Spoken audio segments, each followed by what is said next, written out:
in time. Neither team had all their full complementary pieces. Lions are really healthy here. Right. Which is that gives you great confidence. Laporta still, I don't think he's 100%. He's been used sparingly in practice. But saying all that, I said, you beat the Rams. The Rams were the toughest of the three teams that the Lions could face. You beat the Rams. You beat the Rams by 1. And I offered that Sunday. I said, it's a BOGO. You win, feel confident. You're going to the NFC title game. Mm-hmm. I still feel the same way. I would put I'm not at David's 10 out of 10. I'm probably at about a 7.5, 8 out of 10. You got this. Yeah, David's. There's only 2 scenarios where this goes sideways for you. Scenario 1, and we've talked about it. Lions turn the ball over more than 2 times. I think 2's the magical number. You turn it over more than 2 times, you're losing the game. The other scenario is Tampa does what Green Bay did. They come out of the gate running, and before you know it, you're down. Because you know what happens then? That crowd that set the decimal record, quiet. Because you're looking at your team down 17-0, 21-0. Now the crowd's not going to be that much of an effect. So those are the only 2 scenarios that I could possibly see. Yeah, if you break it down, you want to go that route. Well, Todd Bowles blitzes 41% of the time. Well, that's great. Does it get pressure? Jared Goff only got pressured 5 times last week. You got the best offensive line maybe left in this deal. Now, if Tampa Bay's pressure results in hits, pressures, yeah, Goff has 7 turnovers when blitzed. It's second most in the league. But see, these are all things that I think you have answers for. Tampa doesn't have an answer for a lack of a running game. Tampa doesn't have an answer for the fact that their quarterback, while I like Baker Mayfield and I like that he's this gritty, gutty, stick his face in a fan type dude, he's never going to complete 70% of his passes. He's never going to be that superstar quarterback. He's just good. He's solid. Be all right with him. But he needs to be hyper-insulated. Could Baker be good here with the insulation you have? Yes. But you have an advantage. You got advantages all over the place. Mm-hmm. The thing that scares me still, and the reason I cannot get to where David has gone, which is there is no way they could ever possibly lose, you don't get to say that when you allow scrub-a-dubs like Nick Mullins to throw for 800 yards. When you allow a rookie receiver, I don't care how accomplished, Puka Nacua had 200 yards receiving last week. You cannot allow on the routine 300-yard passers and expect me to sit there and go, well, there's no way. Yes, Chris Godwin's knee, he missed Wednesday's practice. He will gut it out. I don't think Godwin's 100%. Mike Evans is good. The problem, he's like Travis Kelce, dropping footballs left and right. Outside of those 2, I like Trey Palmer. I liked him at Nebraska. He's a good player, but he's young. Mm-hmm. I just don't feel like you're going to lose, but I'll be damned if I'm going to have the opinion David's got.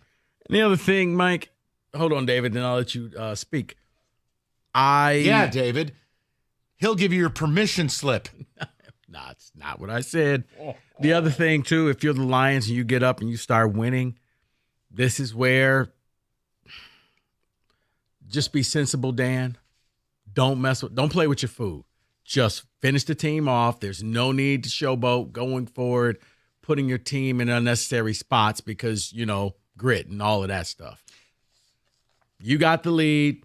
Clock is now your friend. Milk the clock, punt the ball, do the smart things, make them play from behind. Don't set them up for their comeback by giving them the ball at midfield because you decided, you know what? I'm going to go for it. Here's your problem now. Now you're asking him to be someone he isn't. That's not who you are.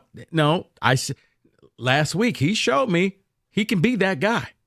Last week, he didn't gamble that much. He had a 4th down and didn't take easy points, and he went for it, and they got a touchdown out of it. It's why they won the game. I'm talking, you're at midfield, you're up, just punt the ball, make Tampa go the length of the field, make them use the clock, play the field possession game. Kenny just flipped you off. I hope you know that. 248-539-9797. Unbelievable. I want to know your confidence level. Because David is out here saying it's impossible. All week I've heard you guys infinitely confident. All right, well, game day's quickly approaching. Do you believe somehow that this is just a mortal lock? Because I'm not ready to go there. I don't think you've earned the right to think that way. I don't think your team is built in a way currently that you are this infallible monolith, I do think you'll win. But I'm not ready to sit here and go, 42-3. See, I think Detroiters think that this is such a mortal lock the day before. They're rooting for Green Bay because they want the championship game to be here. Well, that's a natural reaction. No, but I'm saying they like know. Just like last week when they beat Dallas, like, we don't have to go to Dallas. We get another game here. Great. That game's going to be before this one, and every Detroiter is going to want Green Bay knowing you're going to beat Tampa, and the NFC Championship game will be here in Detroit. See, and that's why I'm at where I'm at, because Lions fans have been telling me I should be there. Oh, I've been hearing scores of 27-10 and 31-7.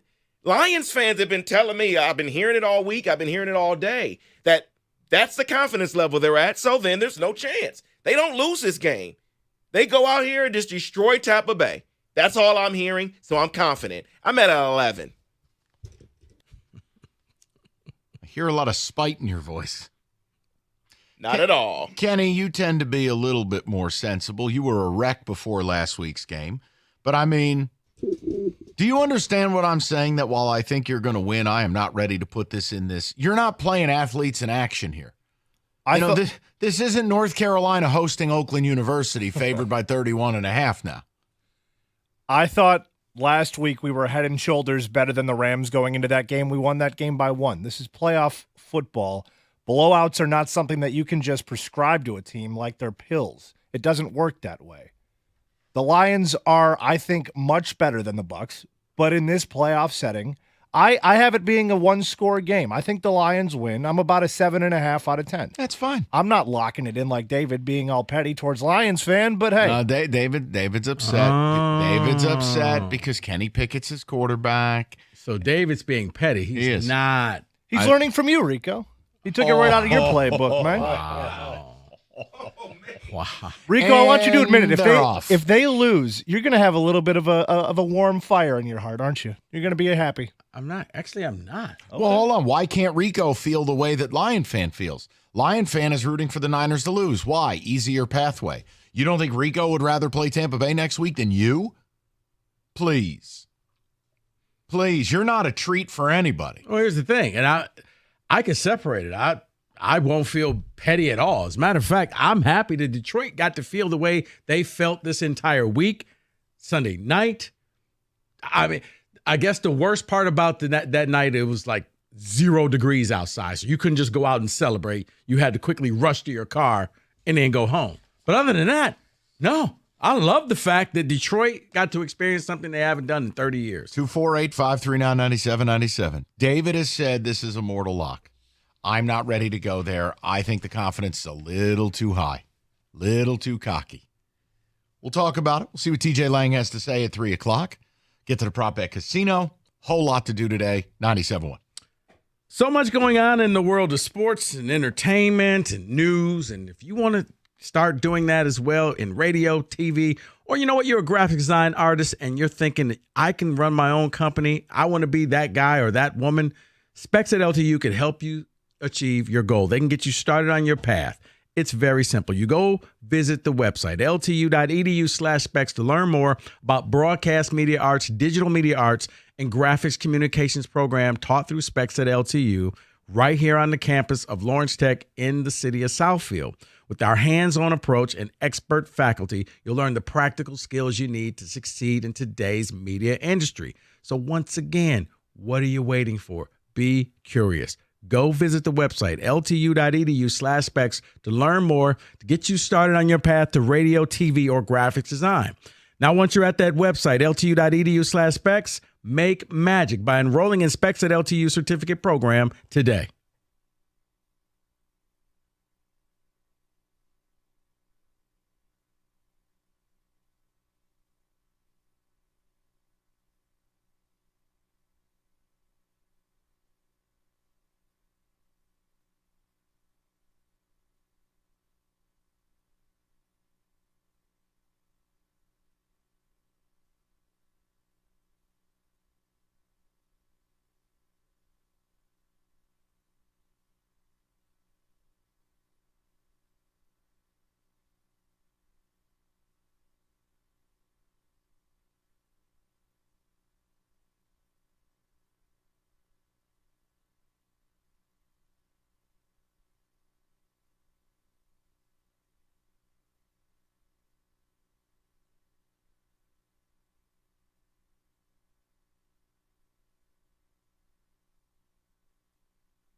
America's favorite place to watch football, Stadium Swim, located at Serta Resort and Casino in Vegas.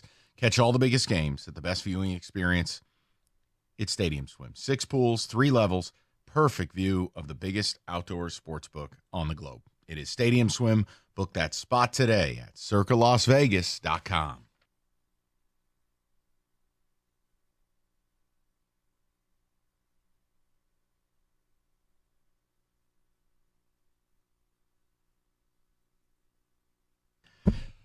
All right, we're settled in for divisional weekend.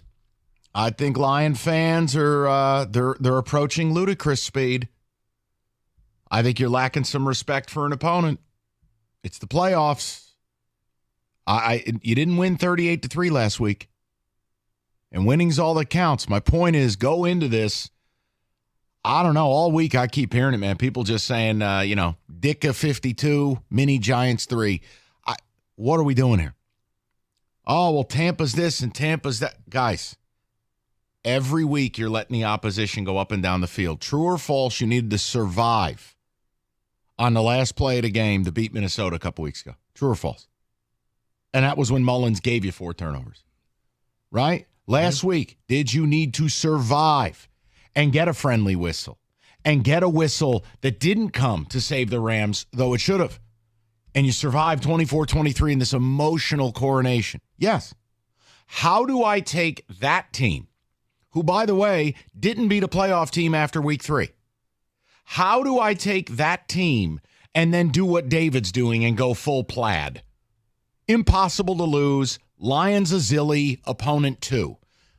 I think you win, but I am nervous before playoff games. I'm nervous about them. Because when it is a one and done in the sport of football, things can go sideways quick. Things go wrong quick.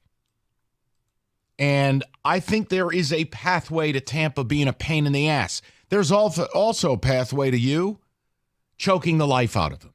There is.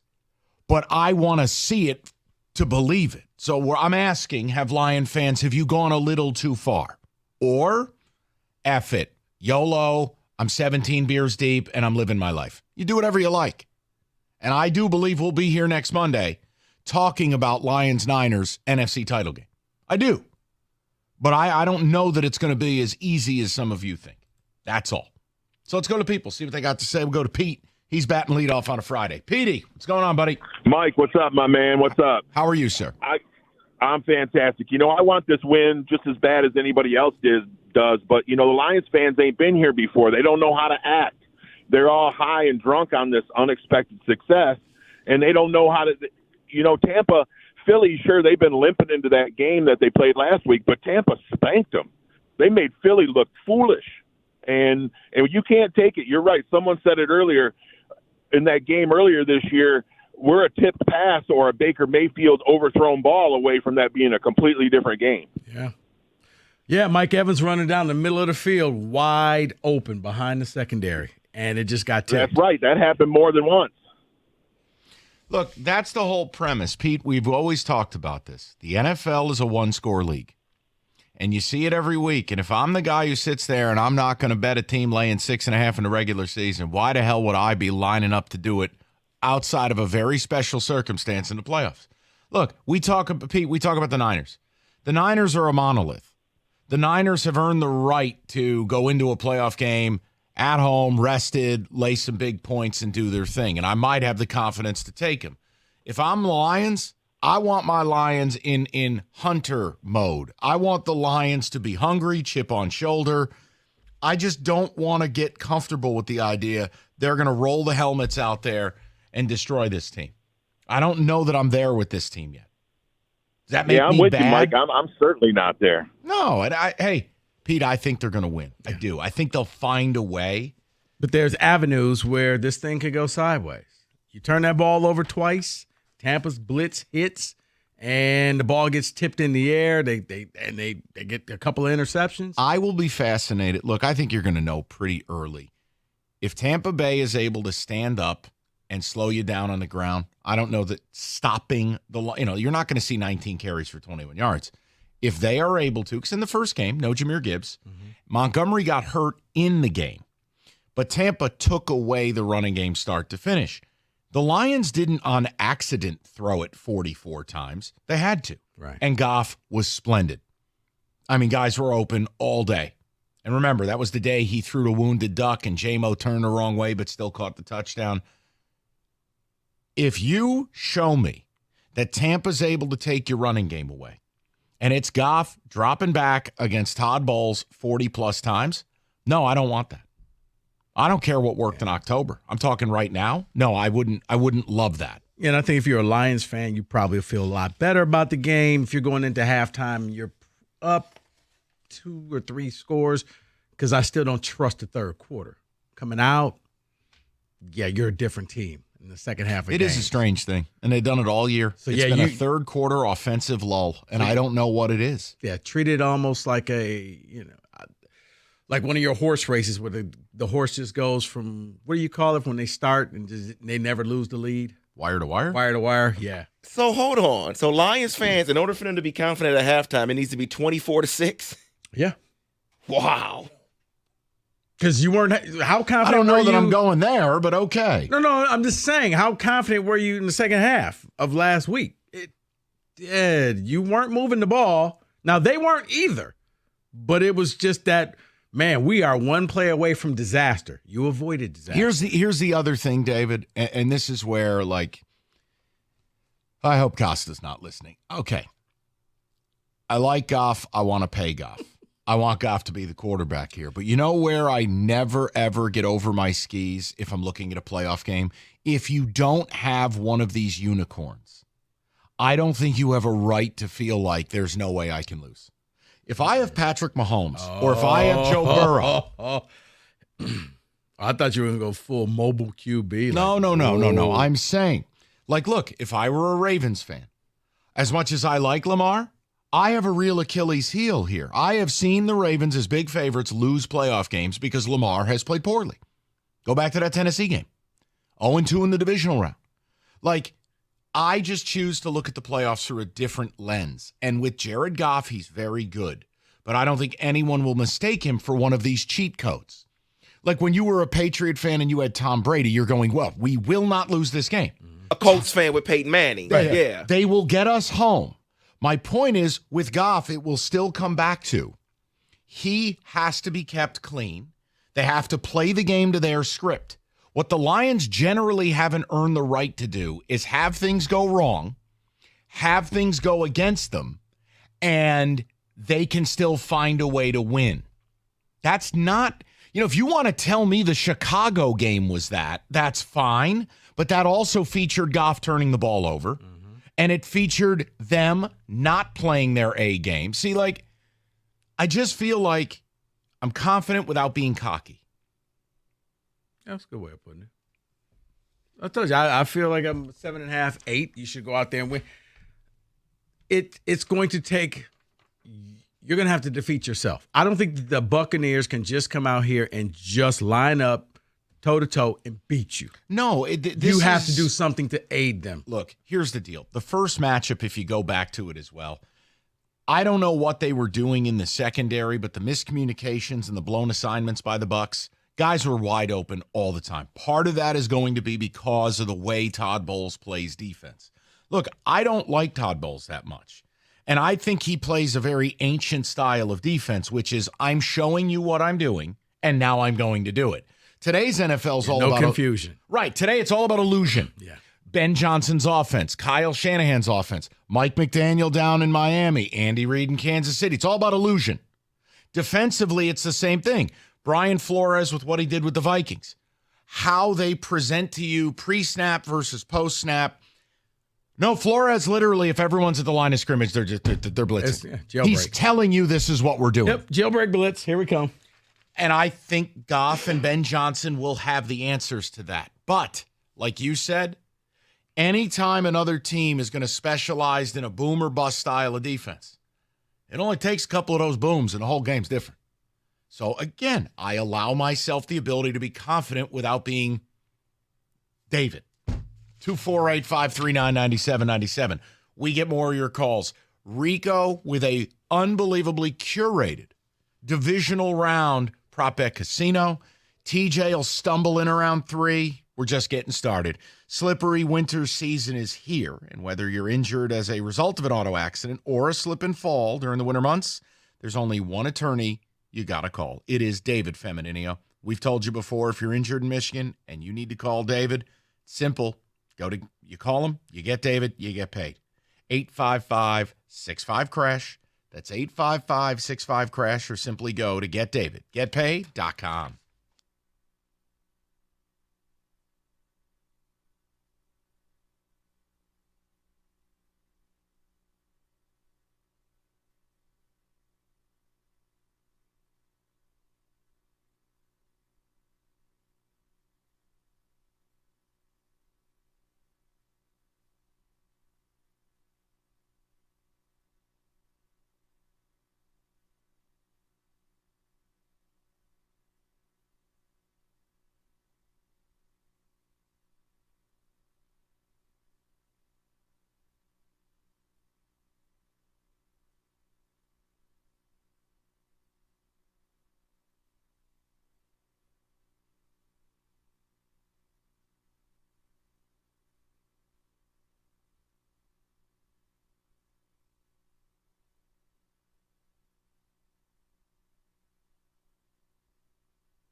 All right, we do it every week at this time. It is the Prop Bet Casino.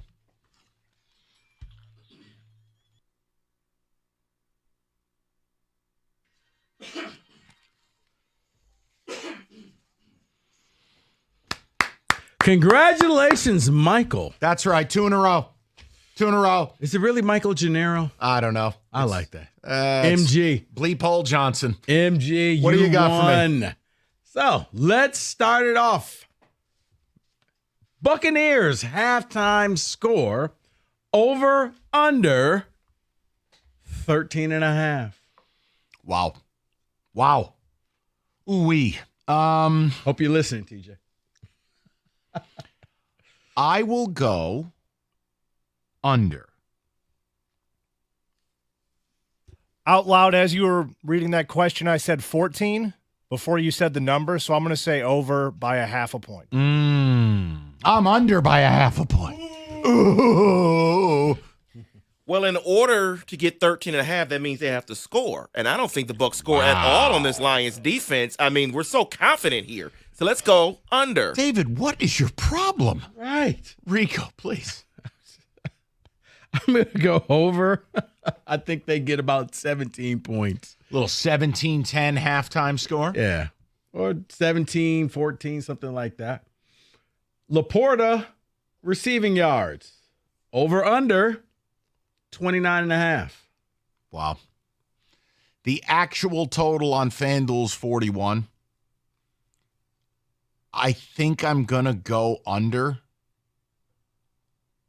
I'll go under. Yeah, that's only a few catches if he's running. We had 2 catches last week. He had For the how many touchdown. yards? 19. 19? Yeah, he'll go over. But it's such a tough question not knowing the true health of the player. Another week, though, of getting up to game speed, getting healthier. He might get more than 2 targets. I'd love to see over. Love. You're going over, Kenny? Look, he's an He's going to all-pro score tight end. 20 times. He's an all-pro tight end. So how dare you doubt him? I don't care about his health. I'm going to go over. That's a hurt individual right there. I'm Do going to you go. see my team playing this weekend? Have they played all season, David? I'm going to go under. I tried to tell you from game 1. You didn't believe me. Jared Goff interceptions. Over, under. Under. Wow. Okay. Kenny just taking the blind under. And I hear the number, please. David, do you want to hear the number? Okay. Over, under 0.5. You know what? Let's have some fun. I'll go over. All it takes one tip ball, somebody in a passing lane. I'll say there'll be a turnover. There'll be one. Not every game is perfection. Yeah, it's definitely going to be an over. I mean, they have a really good linebacking core. They'll force something. Yeah, over. I'm with you guys, too. I got the over. Kenny's the only one that went under. Jahmyr Gibbs rushing yards. Over, under 47.5. Wow. I'm going to give him the benefit of the doubt. He's usually good for a splash play or two. And you said 47.5? Mm-hmm. Go over. Didn't play in the first matchup. I'll go over. Did you say yards or rushing yards? Rushing yards. Rushing yards. I'll still say over. Mike's right about the splash play, I think. Don't you feel like he's good for like 124-yard scamper, Yep. and then the rest of the day I can get 3-yard carries? Just nickel and dime it. Yeah, I agree. Yeah, he gets just under. I see about 45. I'm going under. I think he gets the scamper, but I think it's off of a pass where he catches a screen pass. Off the blitzes. And then yeah. touchdown, black guy. Okay, Dan Miller, if you're listening, please feel free to lead with that as your call. Touchdown, Detroit black guy.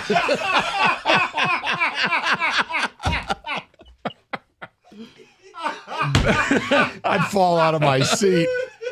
Yeah, Dan would win. You know what? It doesn't matter about the game. Dan, you win. The look on Lomas's face. I'm sorry, Dan. What? Baker Mayfield passing yards. Over, under 255.5.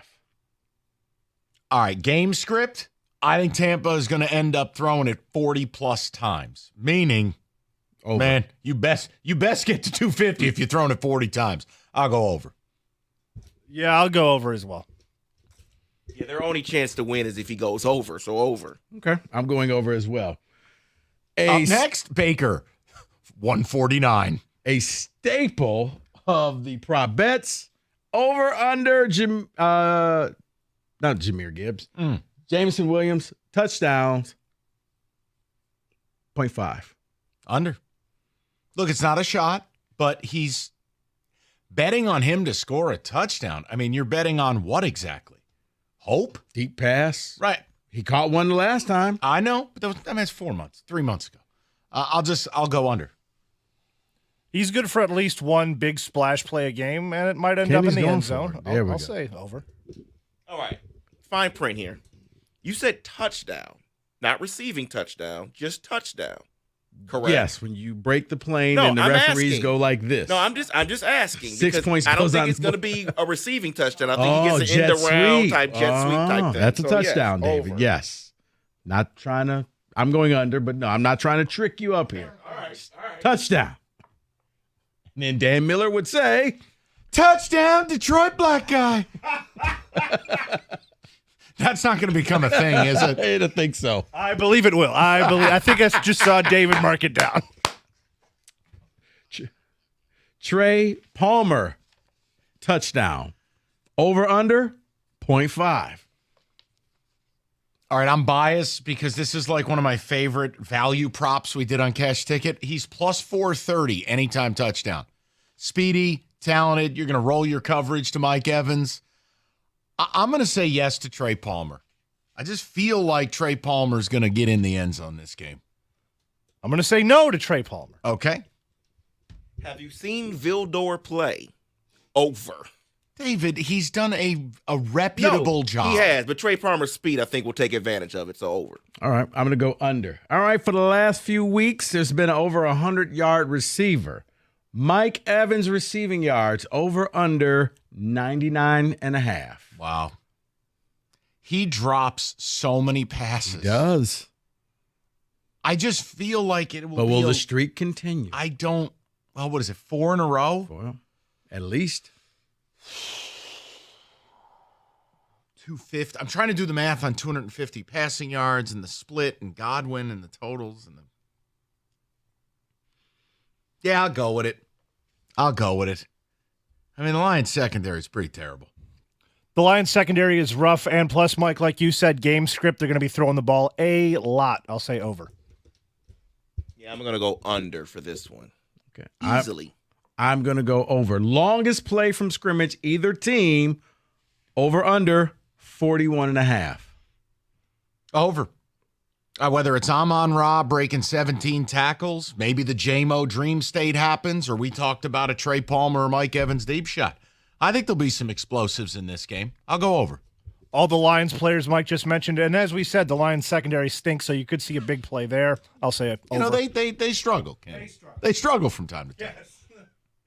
They have a hard time playing sometimes. Let's go over in this one. I've got a prop bet for you. Okay. Ready? Yeah. On the fly.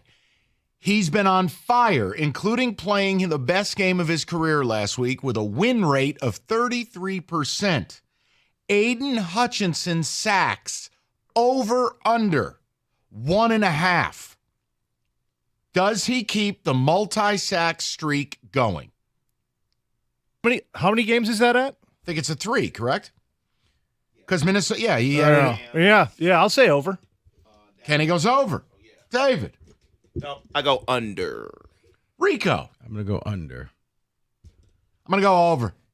Baker drops back 50 times. 50? It's got to be 8. See, Houston may get one of those. Ooh. And then he gets to hit the stanky leg. All right. Fantastic. More passing yards. Jared Goff, Brock Purdy.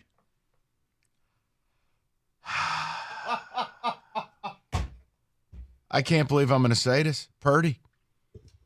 I truly believe the Niners are going to approach 40 points this week. I'm going to go Purdy. Ayuk fest. I don't want to agree with you, Mike. This is tough. Then don't. You're right. Jared Goff, big game. Let's go. Big game Goff. That's right. Ooh, we just gained one. I'm going to go Purdy. You know what? I'm going to go Jared Goff. I think the Niners are going to run the ball a lot more. And again, Goff went for 340 or 350 the first time they played. More yards receiving. Brandon Ayuk, Amara St. Brown. Ayuk. I think Ayuk's going to have a monster game. I have nerdy reasons, but you could listen to Cash Ticket for those. Ayuk. The Lions are going to spread it around, so I'll say Ayuk as well. I'm going to say Brown on this one. Rico. Ayuk, alternate line. Over 100 yards, plus 260. You got me Feel so the long. vibes. All right, last one. Lions halftime score or Tyson Walker's final points same day Who the hell stay playing? at Maryland. And it's his total versus their halftime. Yep. I'll take Tyson Walker. He'll have 18 or 19. Maybe the Lions have 17 at the half. Lions halftime, the third quarter is always their bugaboo, not their first or second quarter. Kenny Cott, shrewd. Well, the Lions are the best team in the David, NFL. will you please? No, seriously, I'm going to go to Walker. Rico? I'm going to go Walker as well. And that's hold on, for Rico. Touchdown you. 97-1.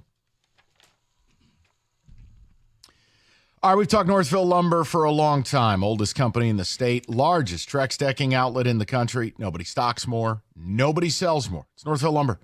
And they've moved enough product to cover 26 football fields. They do it because it is in their warehouse.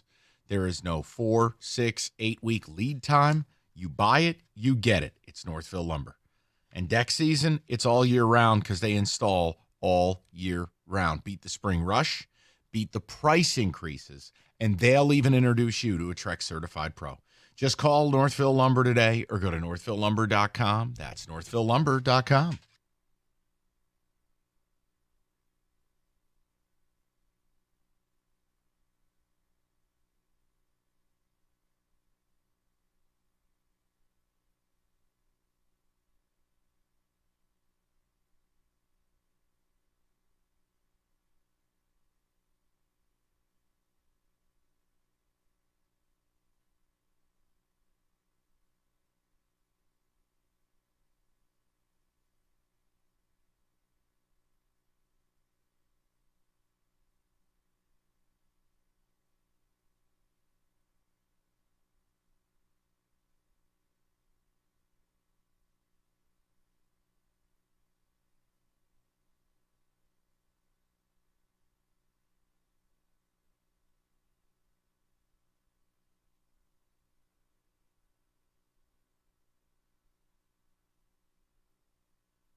All right, we get back to your Lions calls. TJ Lang joining us at 3 o'clock right now. We go on the board.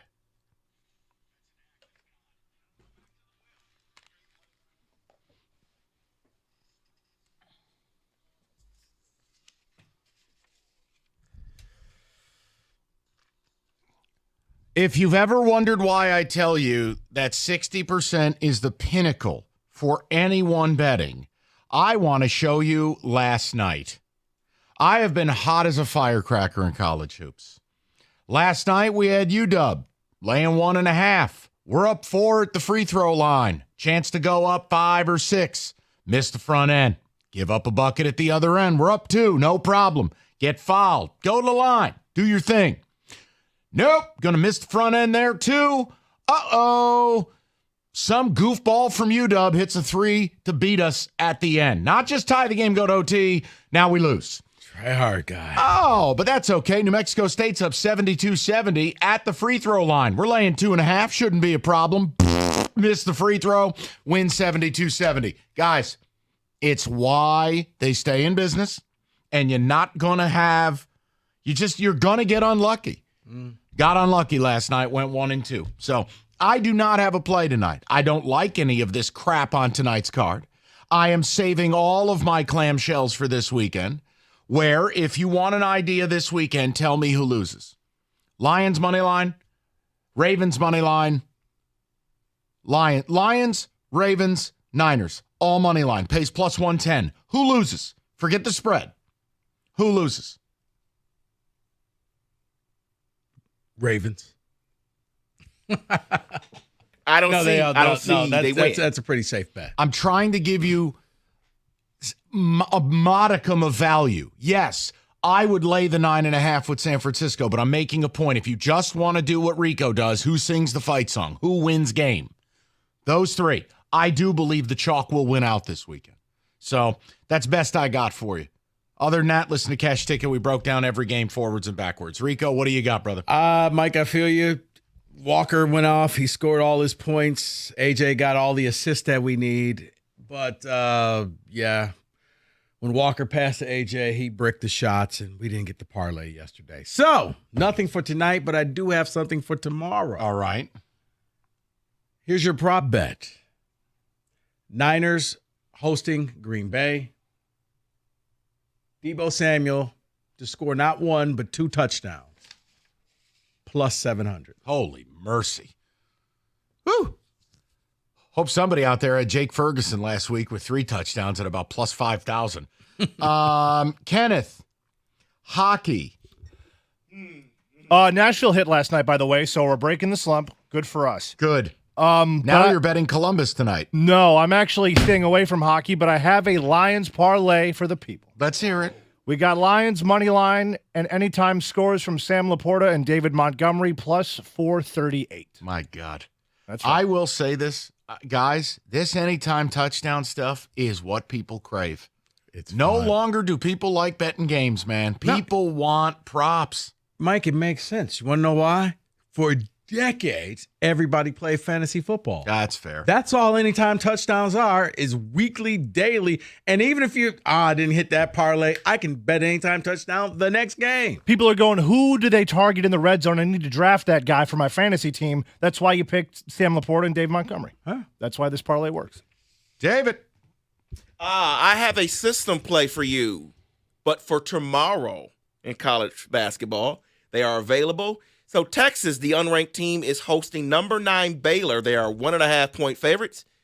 And then also tomorrow, another game at 1 o'clock. Cincinnati is hosting number 15 Oklahoma. Cincinnati is a 2.5-point favorite. That is amazing because that's back-to-back where Cincinnati's been at home, unranked against a ranked team. Now, again, they were very fortunate the other night. They had to have a couple miraculous shots to get to OT and get the cover. But you're thinking about it the right way, brother. All right. TJ will join us. Maybe, kind of, sort of. Next, Lions talk will ensue. 97.1.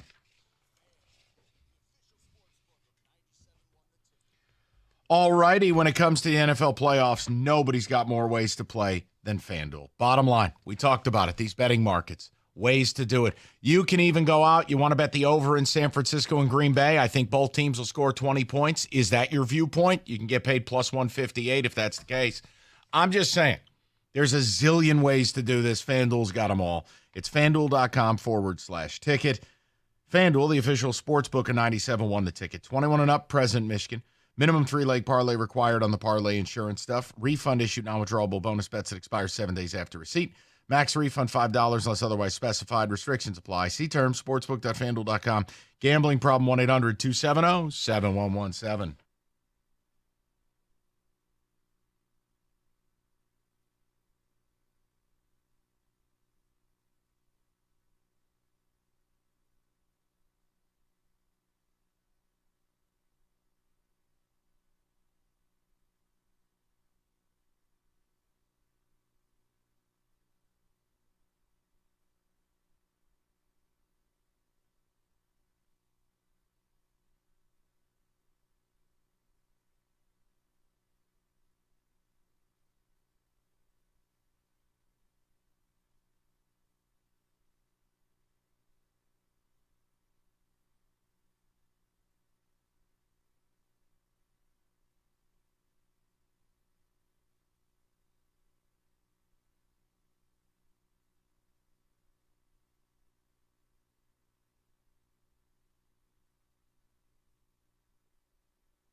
Brought to you by National Benefit Plans. About 48 hours from the Lions' divisional round clash with the Bucs, a win sends Detroit to its first NFC title game in 32 years. It would also be the first time the Lions win multiple games in the same playoffs since 1957, which just so happens to be the last time they won a championship. Just saying. Yesterday, the Lions activated edge rusher James Houston from IR, where he had been since fracturing an ankle in the home opener versus Seattle. But Dan Campbell said it's still not guaranteed that Houston will play Sunday. Why? It comes down to opportunity cost.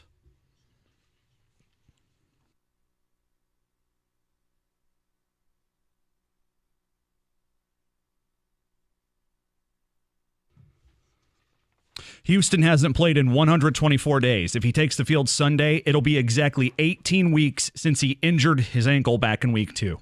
The Lions could use him. They only got through Tampa's suspect O-line once to sack Baker Mayfield in the first meeting, and it wasn't Aiden Hutchinson either. He was largely kept quiet by Bucs right tackle Luke Gadecki. Detroit DC Aaron Glenn will interview with the Falcons and Titans for their head coaching positions. No word on when. And Lions play caller Ben Johnson interviewing with the Commanders and Panthers today, then with the Chargers and Seahawks tomorrow. Cade Cunningham cleared to resume basketball activities. Pistons say he'll be back within 7 days. And Wings at Canes tonight on 97.1. Coverage starting at 6:45. At the Corewell Health Update Desk, I'm Beanie Howell. For more, go to 97.1 The Ticket or Odyssey.com.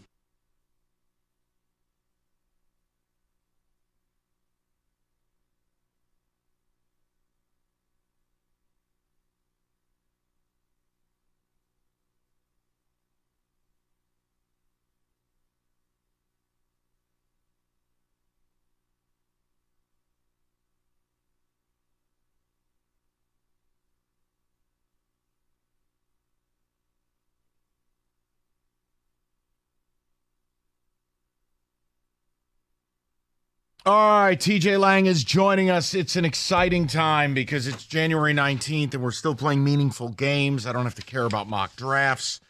The questions are numerous for Mr. Thomas John Lang. So here's what we're going to do. I'm going to throw a number out. You have something you want to talk to TJ about, you are welcome to. But I have two questions for this man, Rico, before you two fight like cats and dogs. It's adorable. It's become my favorite Friday tradition. Oh, please. I love We TJ. call it a segment known as When Mommy and Daddy Fight. So listen, A, what the hell can we expect from James Houston, who hasn't played in over 4 months? What do you know? What do you say? If I had to guess, I'd say 12 to 15 snaps. Passing only downs? Yeah, third down, third and long. Get out there and let's see what you got. Kind of like what they did with Bruce Irvin when he first got here. Hey, we'll give you, 10 snaps, 12 snaps maybe. And Okay. if you take advantage, maybe you expand the role there. But I think Knock that the QB out. Yeah. Well, look, I think the blueprint for coach and how he treats guys coming back from injury is there, right? He always says, hey, we got to get them into game shape. We're not going to throw them out there and expect him to go play 40, 50 snaps. James Houston's been out for a long time. It was a Seattle game, I think, week 2, right? So it's been a long time. He broke his ankle. He's got to get back into football shape a little bit. It's hard to do in practice. So that's why I think you say, hey, start off with maybe 8 snaps, right? And if he can get you a couple pressures, then start expanding his role a little bit. All right, question 2. Last week, you waltzed into the studio. You were on a scale of 1 to 10 confidence-wise an 11. We're going to destroy this team. Mike, you're being a scaredy cat. La-di-da. So now that you're playing the Bucs, do you share the same confidence, or has the former player in you decided to make an appearance and go, wait a minute now, it's a divisional round. The other guys are getting paid too. Yeah. Or do you think this team's just going to steamroll? No, I don't think steamroll. No, I don't. He's back, people. Okay, here's what I'd say. I feel confident.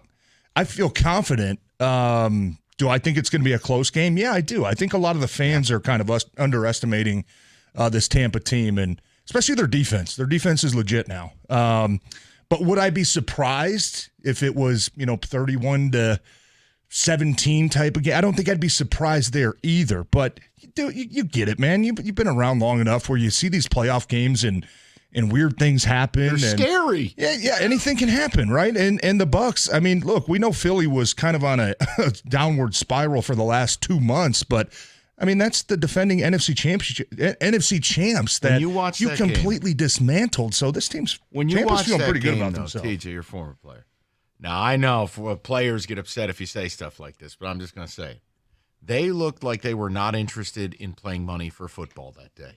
They looked like they got off the flight and went, is this over yet? You mean football for money? Yeah. They look like they've been in that mode for the last month, though. But even against the Giants, they looked like they didn't want to be there. Seen it. They were in the Super Bowl. They got a good roster, and they look like they're like, we're not playing football for money. Yeah, and it was weird. It was weird. And I thought that, hey, they've got enough veterans on that team that have been to a couple Super Bowls, right? Lane Johnson, Kelsey, these guys have been to 2 Super Bowls. Maybe they can get them going now that it's playoff mode. Hey, regular season, we didn't end it right, but clearly something was wrong there. Clearly something was wrong. And Philly, they just they hit a wall, man, and it was all downhill. And Nick Sirianni could not figure it out. But breaks your heart. Look, Tampa whooped them.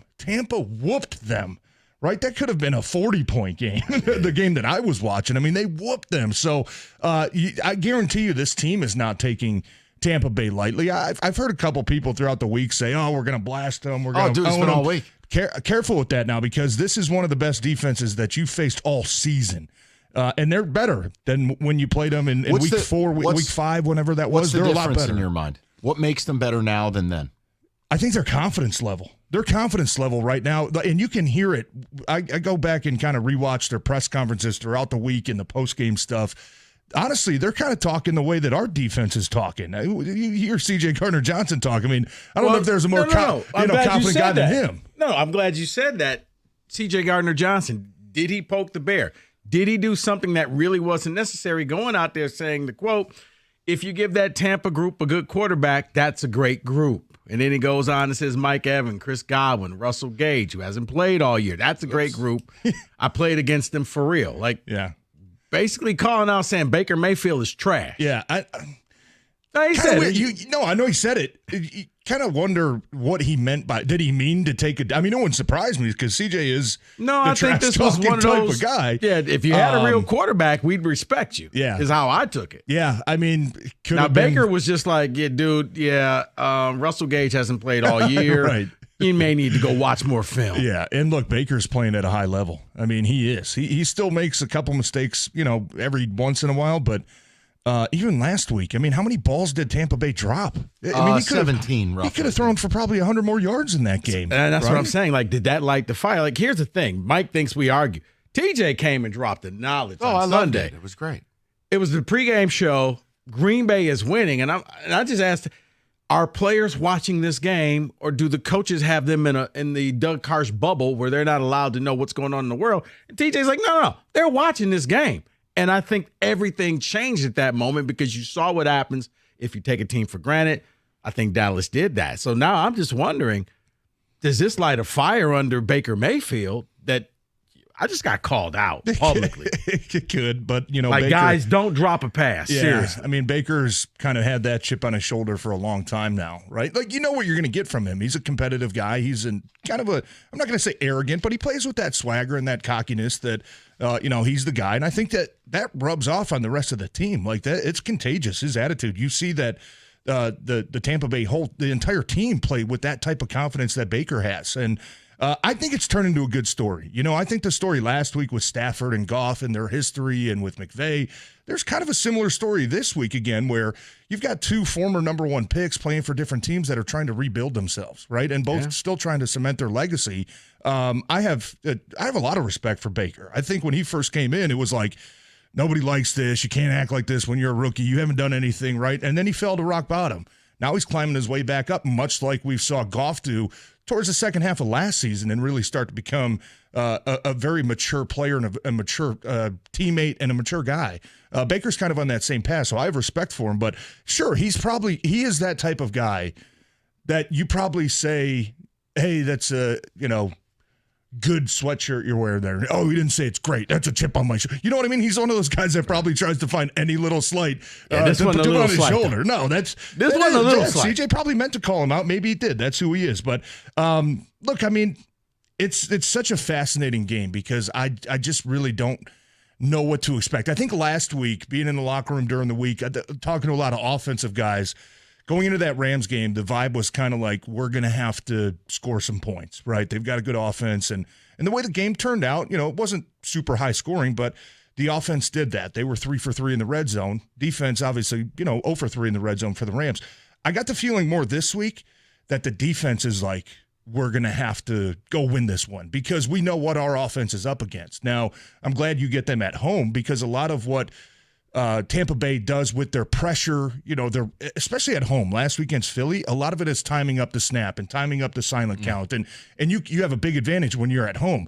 When you're on the road as a defense trying to do that, you're a step slower. You know what I mean? There's a fraction of a second where maybe now you give the quarterback an extra second to see the blitz, or you give the running back an extra half second to see where the pressure's coming from. So I think the Lions are going to have an advantage when it comes to facing all the pressure that Tampa Bay likes to dish out. But I think this is going to be, I wouldn't be surprised to see it kind of as a punt fest in the first half. You know what I mean? Where both offenses are just trying to feel their way out. And that's not a good thing. What are we going to do? Like last week was a score fest, right? To start the game, and then it turned into a punt fest. I could see the opposite maybe happening this week. TJ, a punt fest in the first half. Yeah, that's not a good thing for the Lions. No, that's good for the Bucs. No, and it's not a good thing for my over. What the hell are you doing? What props you got this week, Mike? Honestly, what's your favorite? Trey Palmer. I'm glad it always comes back to him. Trey Palmer, anytime touchdown. Just don't win by 7, all right? Plus 430. No, I'm not betting the game. I mean it. It would be the over and a little prop here or there. 6.5. I think It is. last I saw. I don't feel like the Lions should be just giving a touchdown away, and Tampa easily with no running game. Baker could get pressured. Turn it to 7-on-7. It could just, you could end up seeing them get boat raced a little bit. No, so here was the question, right? All right, Bowles blitz is 41% of the time. Well, clearly it didn't bother Jared Goff in the first matchup. Now, what did you see in the first matchup that allowed him to go 35 of 44 for 350 yards? And what would be different this time? How do you alter all these months, or do you just take the first game tape and throw it out if you're Bowles and go, it's irrelevant? Honestly, I think it's irrelevant because it was so long ago. Like, I think there was some good things that maybe you could go back on and say, okay, hey, this play really worked, or we like this individual matchup. We saw Amon-Ra matched up with, Isian, right, in the slot. We like that matchup. We're going to favor him if we get that. But when it comes to repeat matchups, I think the comfort level is that guys like Frank Ragnow have gone against Vita Vea, right? You understand what kind of power he has. You understand, hey, when I tried to reach block him, he did this. So you have to have a different plan. But when it comes to probably schematics, hey, they sent a lot of pressure. Hey, they played a lot of coverage. I don't think that matters because I think both teams are insanely different than what they were at that point of the year. Now, Tampa was a different team. Baker kind of struggled to start the season off. He's playing at a much higher level. The Lions also, look, you didn't have Gibbs. Montgomery got hurt in that game. You didn't have Jonah Jackson, right? So that's 3 key players. So you're a different team. You know what I mean? But I think that Jared Goff, something happened in that Minnesota game when they won the NFC North up in Minnesota, and we knew that how much Brian Flores loves to pressure. Tons. And they picked it up all day long. And I think he got sacked one time, and it ended up being on a 3-man rush. But I think at that moment, that was the first game where I saw kind of nervous going into it with the amount of pressure. And we know the stats, Jared Goff, when he's blitzed, haven't been historically good.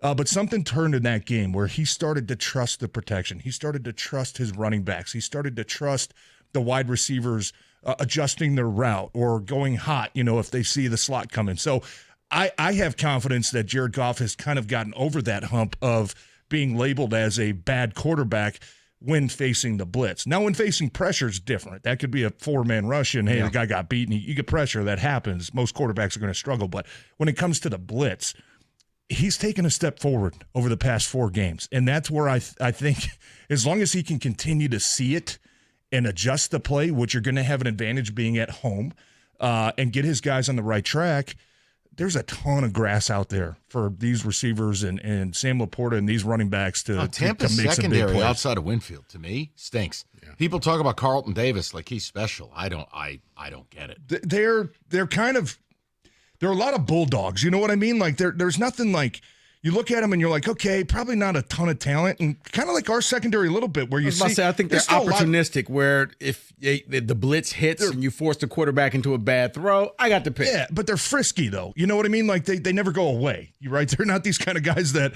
you're just going to run by all day long. I mean, they're going to battle, and you can appreciate that. You can respect it. I think this is going to be a big game for the coordinators. I think it's going to be a big cat and mouse game. Aaron Glenn, what are you going to change up this week? We've seen 2 weeks in a row now where you've gotten into short yardage situations on defense. One against Minnesota, 4th and 1, threw a bomb over your head, Justin Jefferson touchdown. Last week, 3rd and 1, threw a bomb over your head to Puka Nacua for a touchdown. Right? I think you're going to have to. He missed your boy on another wide open one. Yeah, I didn't get the text. How the heck is this happening? He sailed it over his head. I had that text ready, but he sailed it. But that's where I think Aaron Glenn and Ben Johnson are going to have to earn it this week because it might really come down to who can scheme up getting their guys in a more advantageous position. Because when you look at these two teams, I don't think it's one of these games offensively where you can say, hey, we're just going to do what we do and good luck stopping us, because they are a hell of a group, especially on the front 7 against Tampa. So you're going to have to find some creative ways that maybe can give you one big play that makes a difference, right? We all know in playoffs, hey, you look back and say, what was the difference? Oh, well, we turned the ball over, or we got a huge takeaway there in the second half. You know the difference in the game between winning and losing against the Rams? You went for it on fourth down and got the touchdown. Sean McVay accepted field goals. Yeah. You win exactly. 24-23. Exactly. So a lot of it sometimes comes down to the third downs and turnovers and red zone and all those little battles that, you think, hey, we'll get it next time. But in playoffs, a lot of times you don't have next time. So it's going to come down to a lot of. I got to ask him our coordinator question. We're going to do it next. No, it's a question, and it's going to give you an opportunity to call me stupid, which I know you relish. I can't wait. It's going to be great. We're going to have a great time. We're having a super time. You're so stupid. Here's Rico. See, big dummy. Folks, Mike just gave you a tease. You want to go on the radio? You'll learn how to do that tease. You'll learn how to play all the drops in a timely manner. Specs at LTU can help you achieve that goal. It's time to discover Lawrence Let's try this again. Whoa. Time to discover Lawrence Tech's certificate programs in broadcast media arts, digital media arts, and graphics communications through Specs at LTU. So if you want that degree in radio, TV, or graphics design, they can help you get there. How do they do that? Well, you're going to learn hands-on by instructors who work in the field. So you're going to learn from day one everything that it takes to make it in this field. So be curious. Go visit the website, ltu.edu/specs, to learn more about that broadcast media arts, digital media arts, and graphics communications program. And then while you're there, make magic by enrolling in Specs at LTU certificate program today. Specs at LTU is an extension and a bridge for future radio, TV, and media and broadcast professionals.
All right, perfect temperature to sleep, 68 degrees. What's not up for debate, the best mattress that is on the marketplace. It is the iComfort Eco by Serta. It is supportive, designed to keep you cool, comfortable, and feeling restored. Or Serta's Perfect Sleeper for pressure-relieving comfort and support while you maintain a balanced sleep temperature. Serta mattresses, made in Michigan, have been for 110 years. Just go to Serta.com to find a retailer near you.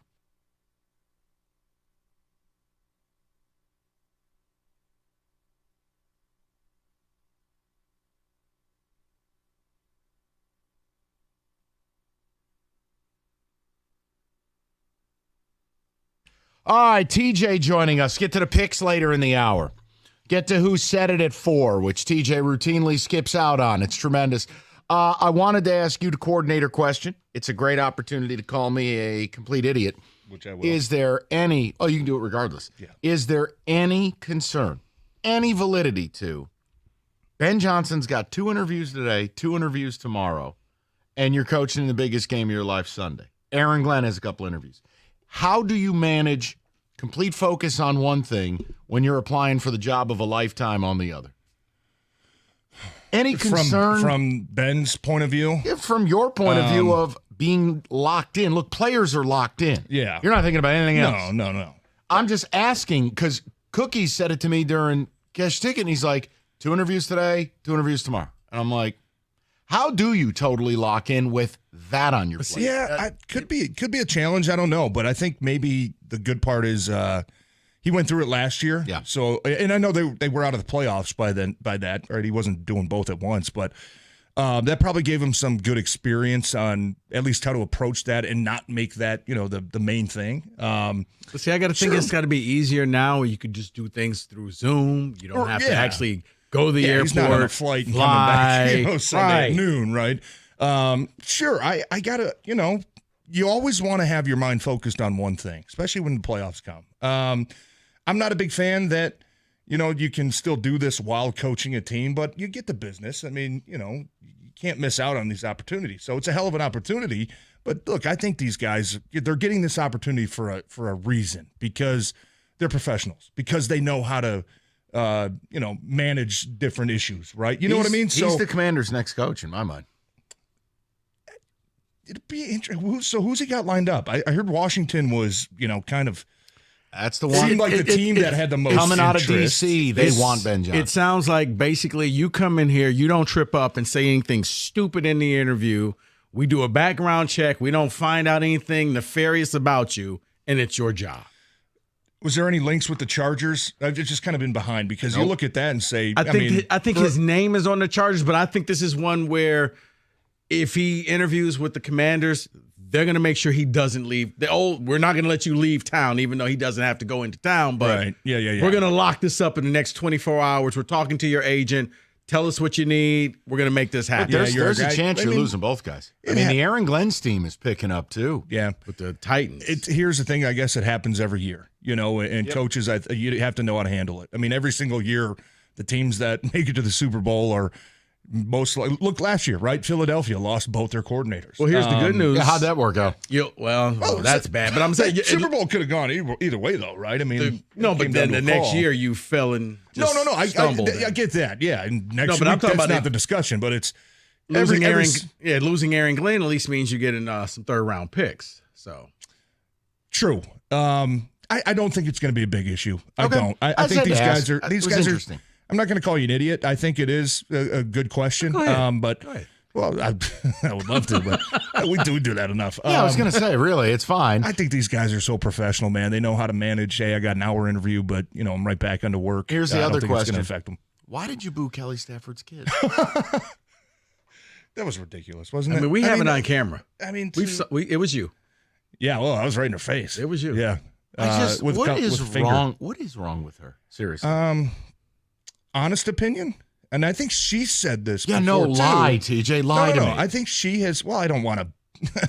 Blast a player's wife, especially a guy I still call a friend. I'm not going to blast her, but she's even said this before. Roll tape, David. She has said this before that in Detroit, right? They were A-list celebrities, and she's even said, "Hey, being out in L.A., nobody knows who we are, and it's all, unless you're an actor or something, nobody gives a crap who you are. They don't care about athletes. So I think there might be a part of it that's like, yeah, this is my way to kind of stay in the spotlight. But here's my issue. And I did walk by her and I said hi. She shows up wearing no, that's not, let me finish. Sorry. She's wearing a Los Angeles Rams jacket with a giant Super Bowl patch on it. Hello. So it's kind of like, are you not asking for it? Like, it kind of looks like, hey, maybe you're rubbing it in type deal. Kinda. But for her to go after the fans and say they were booing her children, like, come on. But she's always done that. She's Like, done it that's- 3 or 4 times in her career. That's like but you then she walk- backtracked and said, Then she did. But at first, I mean, it was a huge story. Mike, that's like you taking a handicapped kid to the big house and getting booed and saying, they're booing this kid. No, they're not. They're booing you. They're booing Right? me. Like, they're booing you, Mike. They are not booing Bobby in his wheelchair. Exactly. They're booing me. it's Mike booting out an entire handicapped section at Spartan Stadium for a booty lounge. And I got to be honest, I didn't even really hear the boos. I didn't even think they treated Stafford that. I mean, it was was kind of fine. expecting like, hey, no, you're the enemy, right? But it wasn't egregious. Go to Philly, see how you get treated there. I don't understand why Oakland, this right. became such a big those deal. places, All of a sudden, my your kid goodness. gets hit with a garbage can. Like, Yeah. Philly's a whole different thing. I wanted to know from you because we said it on the show. I go, look, she's done this routinely. I'm tired of it. But there is no one, I don't care if you're 18 beers deep, no one is a big enough degenerate to boo a 3-year-old child. It just is not plausible. No, absolutely not. And I think that might have been part of Stafford's response after the game when I think it wasn't Rigger. Somebody asked, are you happy for the city? And he said, no, I'm happy for the players. That might have been a shot at, hey, you're booing me. Or maybe my wife told me you were booing the kids in that moment. You're probably emotional. But no, I thought that was kind of a cheap shot on her end, saying they were going after the kids. I guarantee you there wasn't one single person in that building trying to boo children. No, thank you. Come on. I just wanted to didn't make happen. sure I'm not No, crazy. we're all on the same page. What did you make of Stafford going after Kirby Joseph? Now, look, things happen on the field. He's taken up for his guy. Yeah. I defended Kirby in this regard. The league has said you cannot go after guys chest, shoulder, neck, head. Can't do it. No. So if I can't do that, I got to take your legs. I don't think Kirby Joseph's a dirty player. I think you blame the league, not the player. Yeah. Obviously, Stafford went after player. Well, he's the opposing quarterback. What's your view as a former player? If I can't hit you high, I got to hit you low. Yeah, I think that Stafford, rewatching the replays and the audio that just came out a couple days ago, I think he took umbrage to, Kirby was kind of standing up and flexing. So I think it was more of the celebration. I don't think Kirby knew that he hurt him, but I think that's what Stafford, because there was kind of a slight pause there where he kind of looked and was like, oh, man. And then he saw him celebrating. And I think that's what he took offense to. But no, you're absolutely right. And if I was a safety, I'd say, hey, guess what? I'm going to go high, but when they throw a flag, you need to decline it because that's what you want me to do. Or hey, sign a piece of paper that says if you hit me in the chest and I get $15,000 fine next week, that's coming out of your pocket. See, I now wonder. You want me to take care of your guys, right? What do you want me to do? Not that he is, but is Kirby Joseph going to start getting that reputation of being a dirty player now that you've ended not the career, but the season of 2 players in one season. And Stafford is saying, I seen it on tape. You're dirty. Like, word is going around the NFL. Hey, watch out for Kirby Joseph. He may, he takes pride in knocking people out the game. If you're going low, they can't do anything to you. Look, his guy, DeMonte Kazee, the kid who got suspended the rest of the year in Pittsburgh. Now, he goes after people's heads like Chuck Cecil used to. Well, he's a dirty player. What did the league do? They sat him down the rest of the year. I'm saying if the league doesn't change the rules. I know. All right, that was old school. Right? I was just like, whoa. Shout out Steve Atwater. But I don't know what you want guys to do. It's like hitting the quarterback. Yeah, there's nothing else he could have done. Where am I supposed to hit you? I can't go low. I can't go high. What am I doing? And Tom Brady's had some good rants on this over the past couple months, too, is he blames the quarterback. And look, Matthew Stafford threw that ball high. Tyler Higbee had to go up, and he kind of bobbled it and tipped it, and you're putting your guys' health in danger when you do that. But as far as Kirby Joseph being a dirty player, I think he's only been flagged one other time for a hit. That was in the Minnesota game, and he went high on Justin Jefferson. So you realize if I go high, not only is it a 15-yard penalty, you're probably getting docked $20,000 too. So you know what? If you want the rules changed, until the rules are changed, I'm going to keep going low. And it's not like I don't think he intentionally goes for people's knees. I think he's going for the thigh board. And sometimes when you land and you plant and you're getting hit at the same time, it's a recipe for disaster. But it is what it is, man. It's football. It's a violent game. And these guys in the secondary, it's a split-second decision you have to make. I don't think Kirby Joseph has done anything wrong on that hit or the TJ. No, Hockenson and hit. again, I think if you ask any player in the game, and I know Tirico and Collinsworth talked about it, if you ask any of these wide receivers, do you want us to protect your head or protect your legs, your knees? They would choose the latter, because these hits, like, when you catch a ball over the middle, you're going to get smoked. Yeah. The difference is with these hits, when guys are going low, man, if your foot happens to be planted, your season's over. Yeah. Your leg's on back. And it is what it is. But like I said, hey, if you want to come to an understanding where if you go over the middle field and I go high at you and I pick up get the flagged, check. if I get flagged for that, you need to decline it, or else I'm going at your knees for the rest of the game. I need from you an X factor for both teams. Okay. One guy, something Yeah. interesting, get creative, and then we have a new catchphrase we want you to pass along to Dan Miller. Oh, I heard. Okay, then Hungry Howie's You're an idiot. Not happening. knows And I need you to give enthusiasm. there's nothing better than a pepperoni pizza, and it's also a lot cheaper than tickets this weekend to the big game. Can't say certain other things. The point is, Hungry Howie's has got you covered for the big game. Pepperoni duo, twice the pepperoni. Rico's smiling. Under $10, a lot cheaper than tickets to the big game. Can't say it.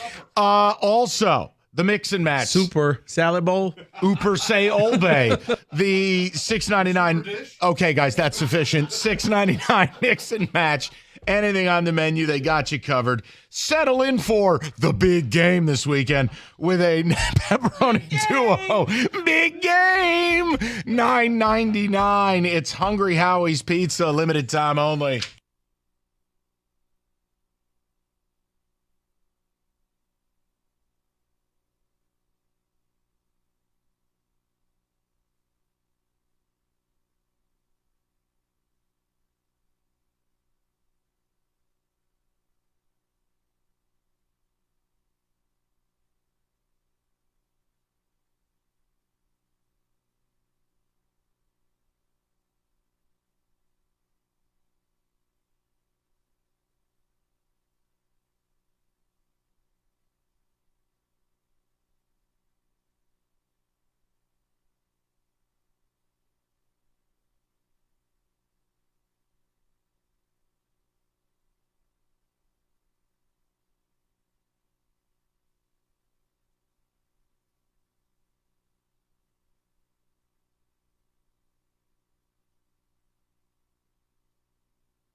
All right, David on the ticket text. We're going to get TJ's X Factors. We got to see if we can get him to get Dan Miller's new tagline introduced. David, what do you got first? Someone's saying artificial turf is what's to blame for the Kirby hit and injuries, not Kirby's hit itself. You agree with that, TJ? I'm not going to blame it all on turf, but there is a part of turf that once you plant at that particular moment, grass will give out a little bit. I don't know if grass is going to help that knee. No, but you know what I mean? But when you get hit when you plant, sometimes grass will allow your foot to at least slide out under you, where turf, it's just sticky, and once your foot's planted, it's planted. So we kind of saw the same thing with Laporta a couple weeks ago, right? Once he planted in turf, I mean, it's especially when you're wearing those studs. You see that the knee bend and it goes the wrong way. Like when you're wearing the 11 studs, the cleats that a lot of these guys do, the molded on turf. You got to move your feet fast because it can be really sticky. David. Someone's texting in asking or thanking TJ. Thank you for not getting kicked out of the game last week, TJ. We appreciate you. That was kind of overblown.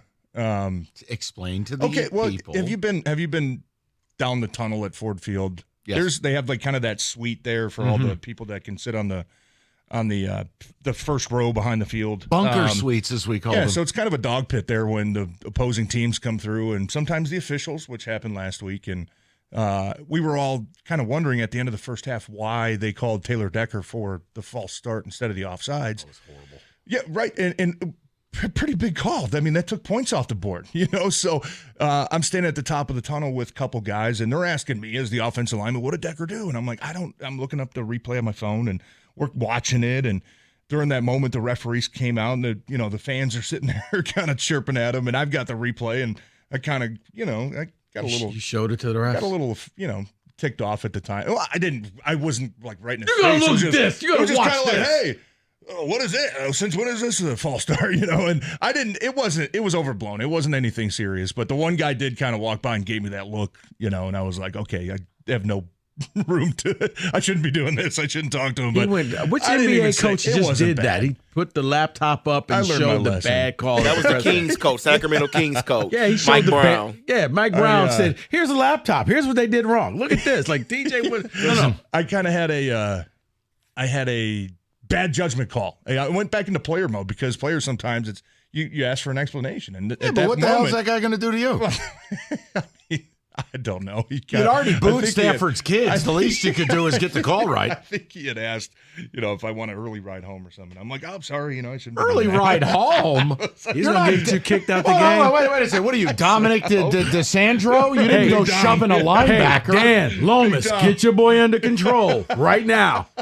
Yeah, wow. That's how I got. But it was a little bit overblown, and like I said, I learned my lesson. I should not have done that. But just the makeup at Ford Field, it's the only stadium I've ever been in where, the referees walk right by everybody, the players, the fans sitting right there, and it's like it's kind of a dog pit down there, especially if you could be the referee. So. Maybe it made up for it. But maybe in the second half, they were tucking their flag. That's exactly. I don't want to deal with that big dude at the end of the tunnel after this. Guys, you don't understand it. I got a man baby on 17 zins, and he's harassing me. The second half, the Lions got several friendly whistles. Right. The 3rd and 15, Nakua. How about the homicide of Matthew Stafford? There's still a chalk outline where he landed. Yeah. My point is, I'd rather have a bad call in the first half and get a few where they keep the flag in their pocket because TJ intimidated an official. I'll be waiting for because I think that call changed. If they throw the flag, you see the jersey getting held. I think the Rams score. Now, the Lions would have had enough time. Still 4.5 minutes. Right, I said they would have had enough time to go down the field, but TJ now you're changed playing the from game. behind. TJ changed the game. I guess he did. He pulled a Liam Neeson. I have a very particular set of skills. It will never happen again. I will find you, and I will kill you. Mm-hmm. God, did you see that monster at the end of the tunnel? I'm not calling it. Hey, look at me. He threw a dip bottle at me. It was. He was playing the role of look at me. Did you take the dip out of your mouth and throw it at him? No. Get the call right. Flop. Splat. All right. I'm pretty sure I would have been leaving if I would have done that. An early ride home. Yeah. You only live in the darkness. I was born in the darkness. Oh, is it Bane? Yeah. Okay, see, I'm hip. I'm cool. I actually like the Batman movies, even though I don't like comic books. Those are good movies. No, bad. I'm not supposed to like those. No, you can like. They're better than that Marvel crap. 248-539-9790. You can never just leave well enough alone, can you? All right, David, any other ticket text? And I want to keep it timely. We got to get to the picks. No, we're good. We're all set. We're all set. Shout out TJ, intimidating officials. Shout out TJ, booing children. Overstep. This is going to be exciting. Wait till you see what TJ's going to do this weekend. 2, 4, 8, 5. Hey, are you gonna get Dan Miller his new call? What are you talking about? Bye-bye, TJ. See you. It's been great seeing you, buddy. Go back to New York. Go to New York. You're out. Northville Lumber. Let's talk about it. TJ's going to be bringing some Trex decking and lumber for the refs this weekend, right to their face. Northville Lumber's got you covered. It's all in stock all the time. It's in their warehouse. No 2-week, 4-week, 6-week lead time. You buy it, you get it. Rico, I was just telling the good people of Detroit, TJ just stocked up on a 2x4 of Trex decking that he's going to take to the spine of the officials this weekend. You go to Northville Lumber, you get your product at industry low pricing. And you know what? You may randomly see him at an MSU game. That's like I did last night. Oh, Stu's a power broker. NorthvilleLumber.com. Call them today. They'll introduce you to a Trex certified pro, and they'll be a hell of a lot nicer to you than TJ is to the officials. It's Northville Lumber.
All right, let's get to it. It is the divisional round. It is time for the picks.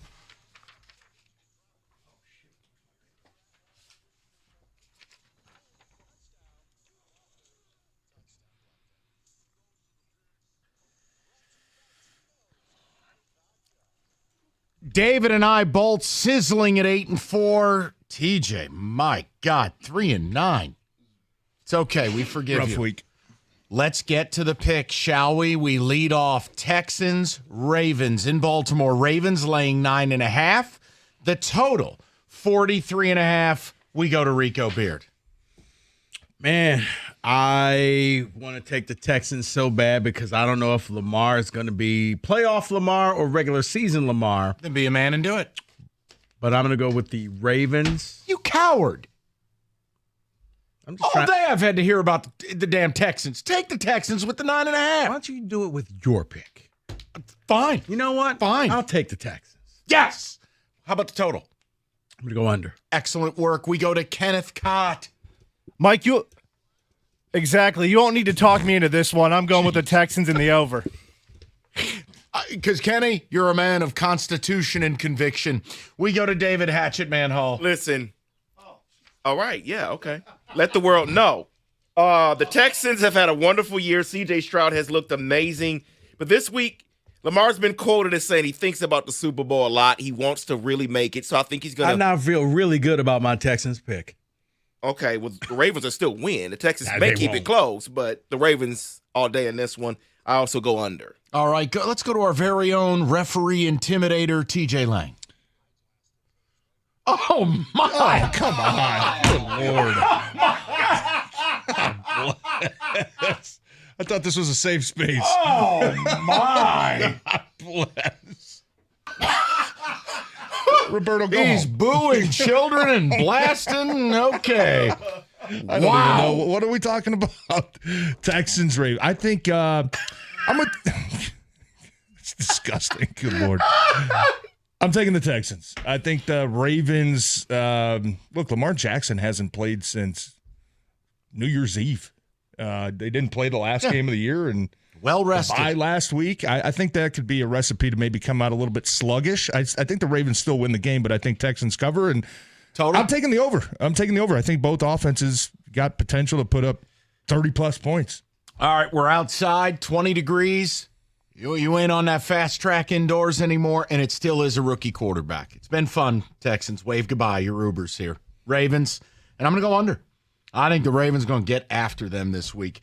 Let's go Packers, Niners, like 3 hours south of San Francisco. I don't know, wherever that stadium is.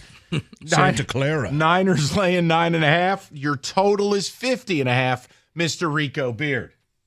I'm gonna go with the over. I think this is going to be a lot of points being scored by both teams, but I think the Niners will cover. Give me the Niners.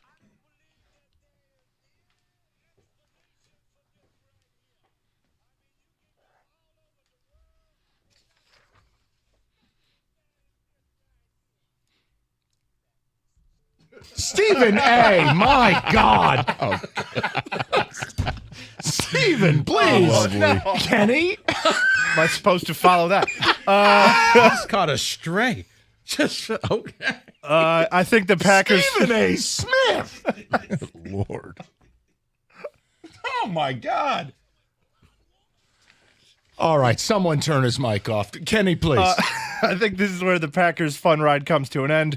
Niners will cover. It'll be the under 2. All right, we go to Hatchet Man. Yeah, this game is definitely going over.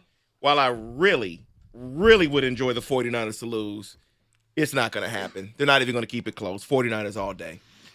Over to Thomas John Lang. I think for the same reasons I took the Texans, I'm going to take the Packers. Niners starters haven't played in a few weeks now. I know. I'm not saying the Packers going to win the game, but the Packers also have that, hey, we're the last team in. We have no pressure. There's no stress. Nobody expected us to be here. Let's go have fun type of attitude to them. And I think that that could be a recipe to maybe surprise San Fran. Maybe not pull out the win, but cover that 9.5 points.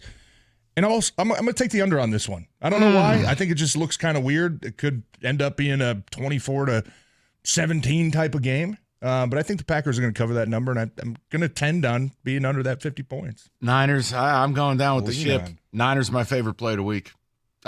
Listen, Packers played the game of their life. Niners are rested. They're at home. And last I checked, that bum Joe Barry is still coordinating that defense.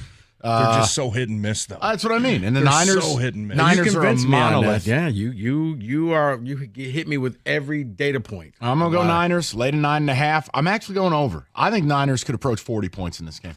I think it's going to be like David in his free time. Niners are going to be getting somebody pregnant in this puppy. Let's go over to Buccaneers Lions. Thank you, Mark. Lions laying 6.5. Your We're total. going to do this one last.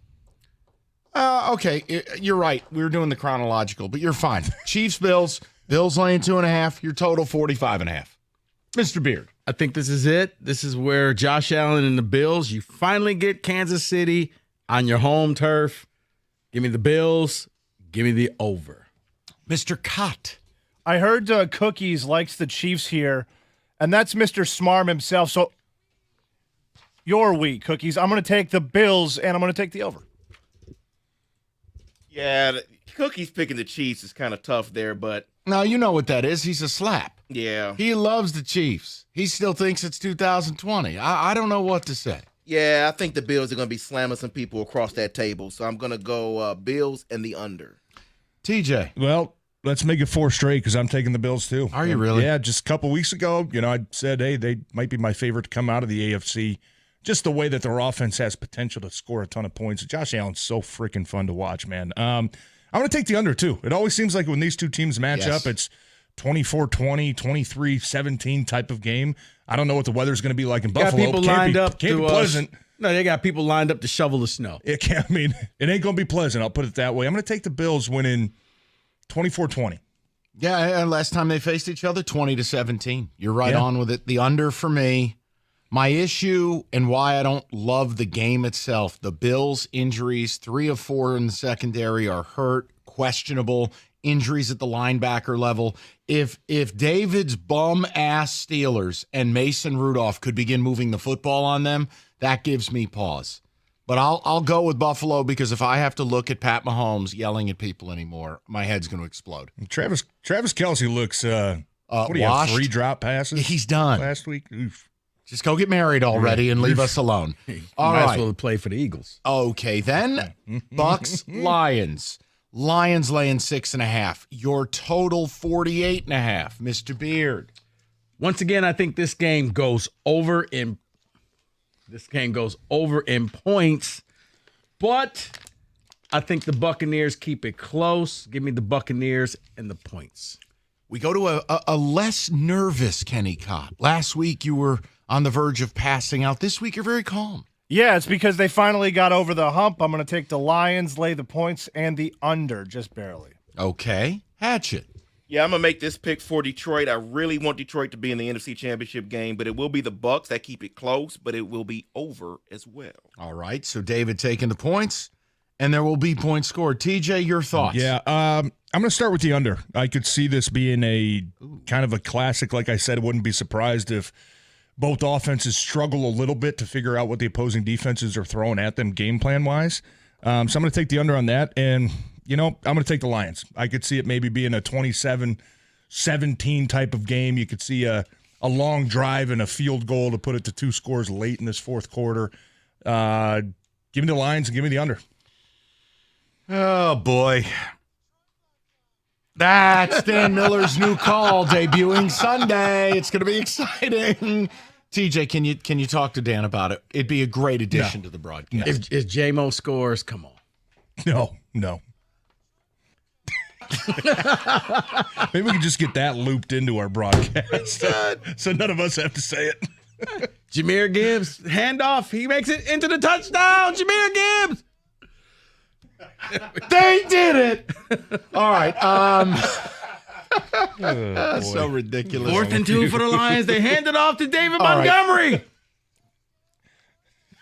Let's just get it out of your system.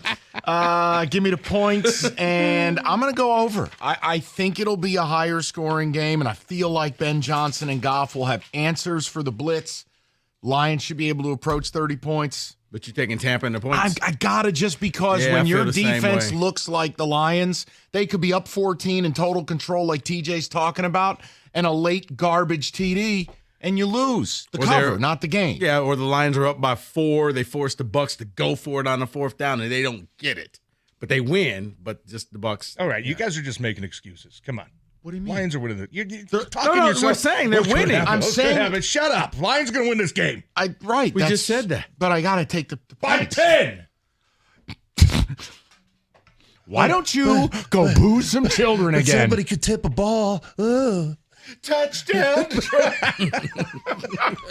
But we could miss a tackle. Oh, I like it. Shut up. Hey, can you do the imitation again where we're like, wow, Rico, really nice job with the prop bet casino last week? More yards. Amon-Ra St. Brown or Dan Skipper? Wow. Oh, Rico. Wow. Wow. Wow.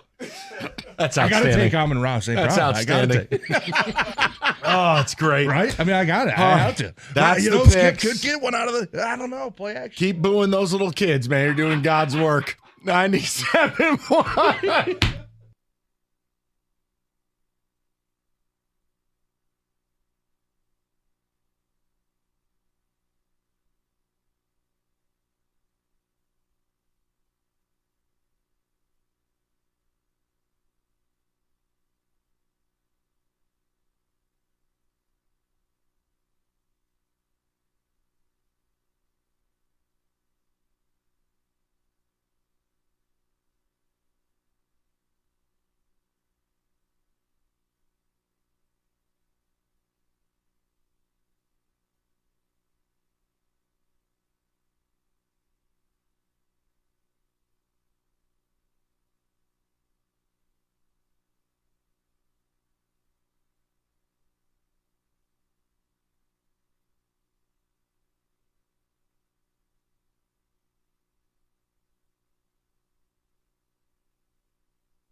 Breaking news here on 97.1. Punt returner Khalif Raymond officially out for the Lions against Tampa. This according to Detroit's final injury report ahead of the divisional round. Sam Laporta and newly activated edge rusher James Houston, the only other names on the list, both officially questionable.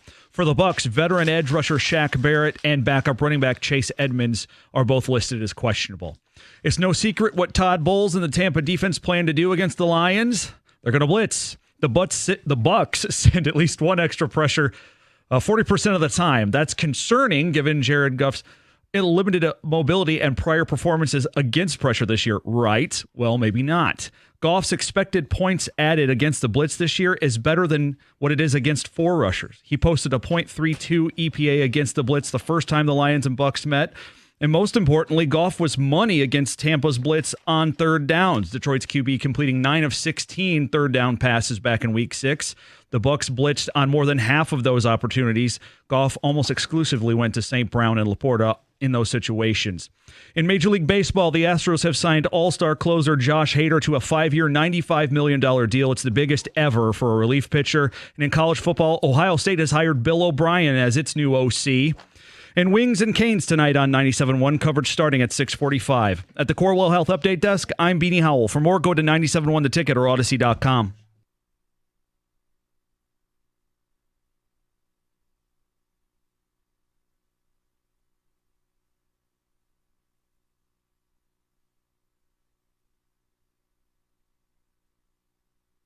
All right. We are being blessed by a man who boos children and, according to the drop, blasts players' wives. Mr. TJ Lang Verbally. staying for Who Said It this week. Hit the button. Verbally.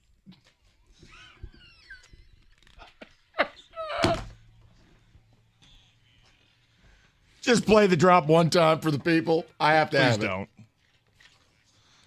No. Oh, my. A contender for a drop of the year. Whenever you guys do it again. The always whenever I get flirtatious hosed. TJ Lang. All right. When I get hosed again. I don't think anything beats the chair drop. Yeah, it's going to be a tough one. Let's do it. Roberto has curated the list. Evan Jenkins joining us. Very exciting. Here we go. Roberto, number 1. All right, here we go. Let's play the game. Are you ready to play the game? Here we go. Yes. If the Packers win, if the Lions win, there is an NFC Championship game at Ford Field the following week, and that is what I would save my money for. Start out with Rico Beard, who's staring at me. Talking about tickets. Right. At first I thought it was something that I said yesterday, but then it went to a whole nother level. So Rico Beard. I'm gonna go with it sounds very midday-ish. We can I'm circle gonna go with back Kang. to You know what? Kang. Okay. Evan Jenkins. I also thought midday, and that just screamed Gator to me. Like, we understand that they're going to play if they both, like, if the 49ers lose, it just scream Gator. But imagine how much those tickets are going to be, like $2,000 a pop. For the NFC title game? Oh, my God, if it was here. Oh, yeah. Kenny Cott. You're here for the whole midday show. Yeah, I don't recall hearing this, but But I does also he listen to the midday show? I have not. So Oh, no. the two other guys on the midday show are taken. I think this could be Doug. You save your money for something. That's a responsible thing to do. Doug Stream's responsible man. He does, doesn't he? I'm pretty sure Kenny just called Doug cheap. No. Let's go over to David. Frugal. Yes. Responsible. I'm leaning the same direction as Evan. I was also thinking Gator. But why? Why? What leads you there? I'm going to be nice today because it sounds like Gator. Come on. Over to a man who boos children, TJ Lang. I hate to be that guy. Can I hear it one more time? No problem. If the Packers win, if the Lions win, there's an NFC Championship game at Ford Field the following week, and that is what I would save my money for. Oh, man. Yeah, I'm kind of getting Karsh. Kind of the same reasons Kenny. You didn't edit that, did you, Roberto? Like the very first part of it? Read the first, 5 words. Yeah, it's if the Packers win, then if the Lions win, there's an NFC Championship game then at if? Ford Field. Well, Answer your question. is there a Nothing then that or would no hinder then? your guess. I think I don't know. I'm going to go Karsh just for the same reasons that Kenny called him Cheap? a cheap SOB. So What about Stoney? I mean, Well, that's why I was asking. Was there a pause in between, like how he was speaking? yeah, but there's also no way to, like, Roberto can't simulate run-on or tail-off sentences, the Stoney special. Well, yeah, that's if anything, I reed it the exact opposite of the person Right, saying. he edits it to clean it up. Well, that's what I'm saying. Was he editing words out? Is my question. Go ahead, TJ. did you get any Jansen in that at all? I got Jansen's a very like traditionalist.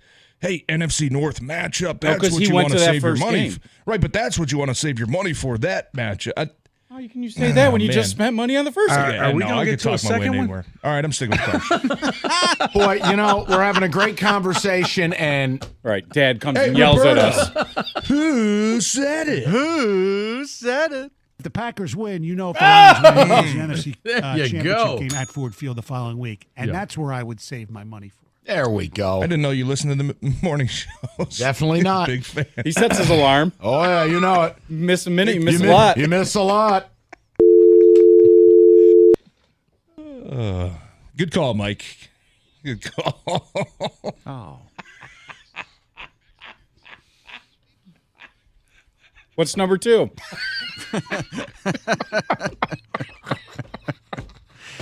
All right, here we go.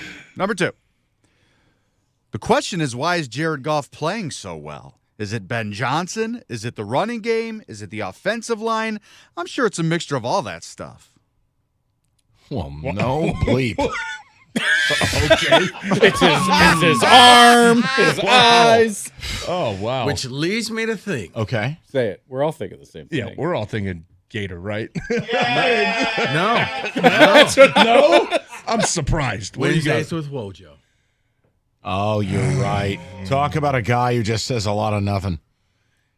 And Wojo does like to answer a question with a lot of questions. What Is Wojo it likes to this? do Why? is say Is it this? things that you can never go back and attack. Well, I said it. I'd like to apologize for Gator. It was a good point for you. For going for Woj. I could be wrong. It could be Gator. Gator's You made a hell lying of an dead on argument. the floor. Sorry there, Scott. Overreacted. You made a hell of an argument there, Rico. You're going Wojo. I'm going Wojo. I'm going Gator. I got to stick with my, All right. my gut reaction. Mr. Kenny Yeah, Cott. I'm sticking with my guns. I'm going Gator. Okay. Hatchet Man. Do you think I'm changing? I'm sticking with Gator. Why, David? It just doesn't seem that intelligent. I like Dave. I like on, David's dude. strategy. You got to at least try to clean it up. All right, hey, I'm sticking with my gut too. Sticking with Scott. Everybody in? Yes. Who'd you take? I'm going Gator. Okay. I can't. These guys are killing me. All right. Who said it? And the question is, come on. so well, right? Is it Ben Johnson? Is Will it the you running go game? collect Is it some an offensive line? cards? I'm sure it's a mixture of all that stuff. Okay, thank you. Thank you for that wallpaper. Well, Jared Goff, he's a guy. Yeah, exhilarating take there. All right, let's keep it moving. Rico wants nothing. I can't do this anymore. I'm retiring. I'm TJ sorry. to Kank's cranium. Oh, my Lord. All right, who's next? Number 3. I know that they traded away Chase Young, Montez Sweat, but they still have the bones of a really good defense. Why is anybody even talking about the Commanders? I'm guessing talking about the rumors of Ben Johnson going. Why would he want to go to Washington? All right. I will. Do you want me to just blurt out what I'm feeling? Blurt it. It feels like John. I got the Yeah. bones of a good defense. I played bones.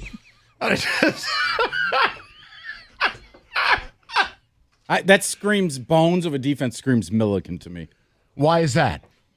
Roberts. He's very intense with it. Why would he go there? Intense. You should have been here at 8:30 this morning. I was. Ah! He was on one. You guys should have Gov seen was it. on one this morning. Wow. I said John. I don't feel. Go ahead, TJ. I don't know. You want to hear it one more time? No, I'm good. I could picture anybody saying that. One more time, Roberto. I'm gonna go John. I just Washington history, maybe kind of Has he defending that used- team. I don't know. Has he used bones in one of your podcasts? I don't think so. I've No, never he heard has that, not used but- bones in the podcast. But you can download the latest one that just was Yes, released Roberto. today. Thank you, Evan. Yeah. Yes. Necessary roughness. Can I hear one more time? One more time. Thank you. Why do you get so mad at us? I'm not. I'm I tell you. thinking. I know. Why are you so sensitive today? You want to hear it again? Yes, he does. Yes, I'm ready. I know that they traded away Chase Young, Montez Sweat, but they still have the bones of a really good defense. I'm going to go Doug. I'm going to go Doug using the thesaurus and bones. Bones? Defense. All right. Yeah, that's a big word for a lot of people at this station. Bones. Leaving that alone. All right, who said it?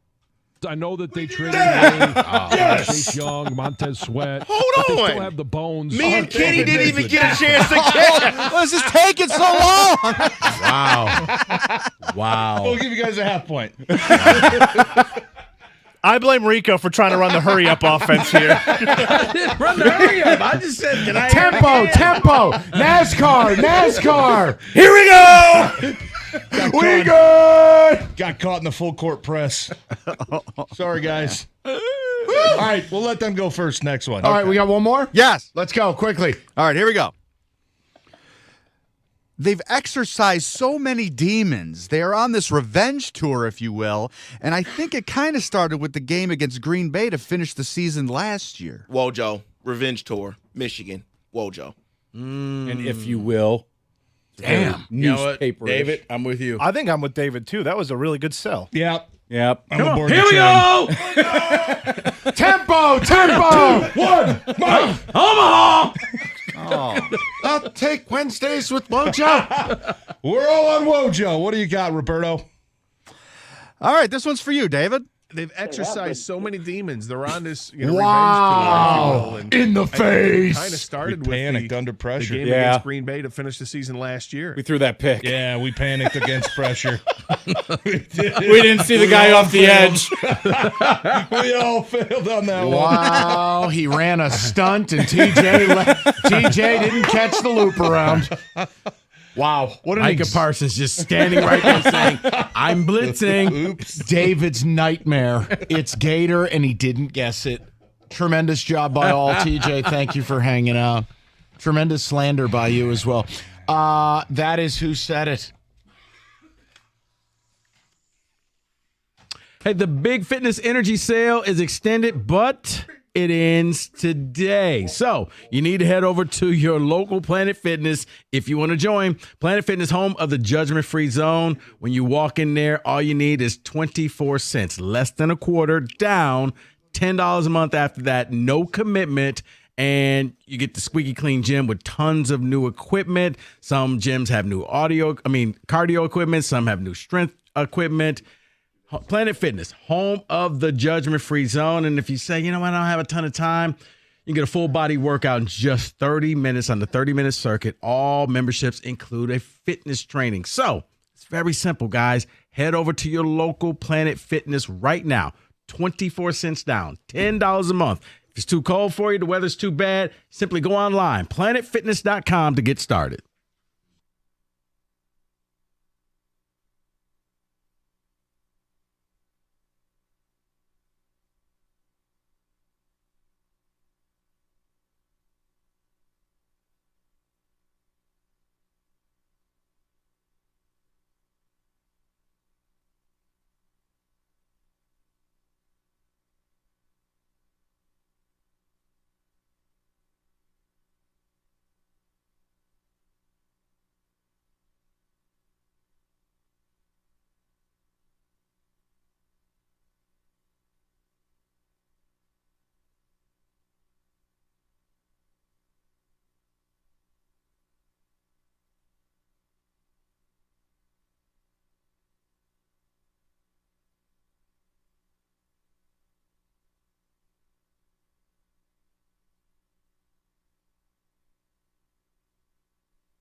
All right, America's favorite place to watch football, Stadium Swim, located at Serta Resort and Casino. All the biggest games at the biggest outdoor sports book on the planet.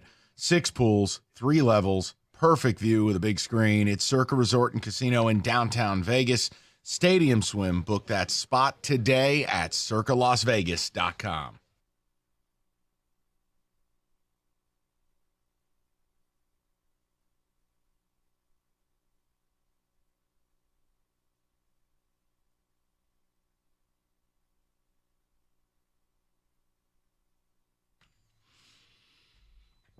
So we're in the final hours here before we get to the playoff game. Divisional round. Injury report is out. David, what do you got? You said you had a couple interesting notes. Yeah, a couple interesting notes here for the Lions. Frank Ragnow, full practice, not on the list anymore. Kirby Joseph, not on the list. Anzalone, not on the list. Branch, not on the list anymore. But Laporta is questionable. And Khalif Raymond is officially out. James Houston is also questionable. For the Bucs, you have Shaquille Barrett and Chase Edmonds that are questionable. But for them, no longer on the list. You will see Chris Godwin in the game. You will see Baker Mayfield in the game. Yeah, I think the interesting note, look, Houston's playing. I mean, you can put him as questionable. You could say he'll be limited. They didn't release Sequara to not bring this man up and make him active. And he practiced in full all week. He's in. Now, what do you get out of James Houston? My guess, obvious passing downs, 12 to 15 snaps.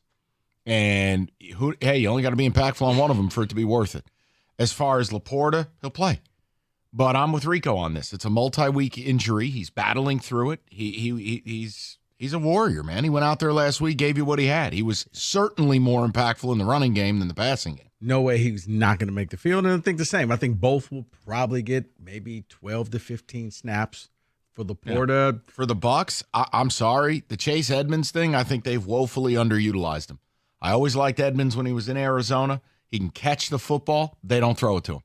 And Rachaad White just plays like 95% of snaps. It makes no sense to me. But, look, we're in Detroit. You don't care. I'm just making a point. It's not as big of an injury or a concern if Tampa was using him correctly, which they don't. All right. Overall, though, David, it's what we talked about. Lions are healthy. I mean, they are, when you compare what they look like to, say, the Buffalo Bills, it is night and day. You're healthy. You're at home. Yes, the expectation is you're going to win the game. But I'm glad TJ came in, and at least he sees it the way we do. Like, would not be surprised at all. This is going to be close. If you blow out the Bucs, tip of the cap, because blowing people out in the playoffs is not easy to do. And nothing I'm willing to predict outside of a rare occasion. Like, I think Rico's team is in a spot to do it. I also think the Niners are by far and away the best team in football. I think Lions are really good, but they're not the Niners. You're not off a bye week. And you're not playing this young QB who just played the game of his life. Everyone's telling him how pretty they are all week. Yeah, that's a spot for the Niners to just drop a cartoon safe on somebody's head. But well, yeah, and the fact that for some reason or another, the Packers defense woke up against the Cowboys. Yeah, they were fine enough. I think I don't even want to go back into it. The Cowboys are hilarious to me. And McCarthy keeps his job. I'd lose my mind if I were a Cowboy fan. No, it was one of those analytics. They looked at the numbers and says, he's coming off another 12-win. Where he didn't win a playoff game. Thank you. Thank you for being here. What a blessing. David, ticket text. But the injury report, I'd say that is what? No, just like he's the NFL version of Bo Pelini. You win, but you don't win enough. That's right. David, go ahead. Also, let me just give you this quote because you talk about Mike McCarthy. Yeah. He did have a quote saying that we've built a foundation here, a championship foundation we've built. What? He's lost in every round. He's lost in the first round this year, went to the divisional round and lost. Like, how are you building a championship foundation here? You keep losing. I don't know how you want me to respond to that. You probably are figuring you're one play away. One player away. You're close. If we'd just done this right, if we would have won this game. Yeah. Yeah, okay. Let me read you this ticket text from Colin in Ann Arbor. He says, still expect us to win, but 10 out of 10 confidence is insane for a playoff game. Baltimore and San Fran shouldn't even be waltzing into this weekend thinking it's a lock. It's the playoffs. Another one here says, while my concern level is probably higher than others think it should be, last week was a tough game against a team that basically had a bye week. They also beat Tampa 20-6 with Tampa coming off a bye. That said, it's the playoff. It's supposed to be hard. Jack says, I'd be nervous if Dan Campbell wasn't our coach. I don't think this locker room will be reading its press clippings and will be ready to go. That's why I'm more confident versus an inferior team. Another text here says, I actually don't mind poking the Baker Bear. If the game gets tight, maybe he feels like he needs to create more than what's given to him, and hopefully that translates into more turnovers. He is Baker, for God's sakes. Yeah, I mean, I'm just looking at what Nick Mullins did twice in 2 weeks. 3 weeks, and Can Baker do that, though? Why would you? I'm not saying that Baker's this great quarterback. Why would you say this? It's who he is. It's what he did with the Eagles. It's I don't know. I think once you play any of that stuff of, oh my God, no, this it doesn't is what he matter, said about me. I don't it's think something it that matters. right. If I'm in the locker room, I would just like when everybody walks up. Why did you say that? So recent, if you want to talk about Mayfield's last, X amount of games, they go to Green Bay. He threw for 400 yards and 4 touchdowns. Played Jacksonville, 283, 2 touchdowns. They lost to the Saints. He went for 309 with 2. The Carolina game is this outlier. I don't know what the Carolina game was. They won 9-0, qualified for the playoffs.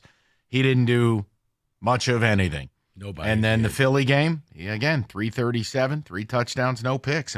If you take the last 4 or 5 games, if you use Carolina as the outlier, and you look at the last month of football, Baker Mayfield is playing really good football. Now, has he had to do it in a place like Ford Field?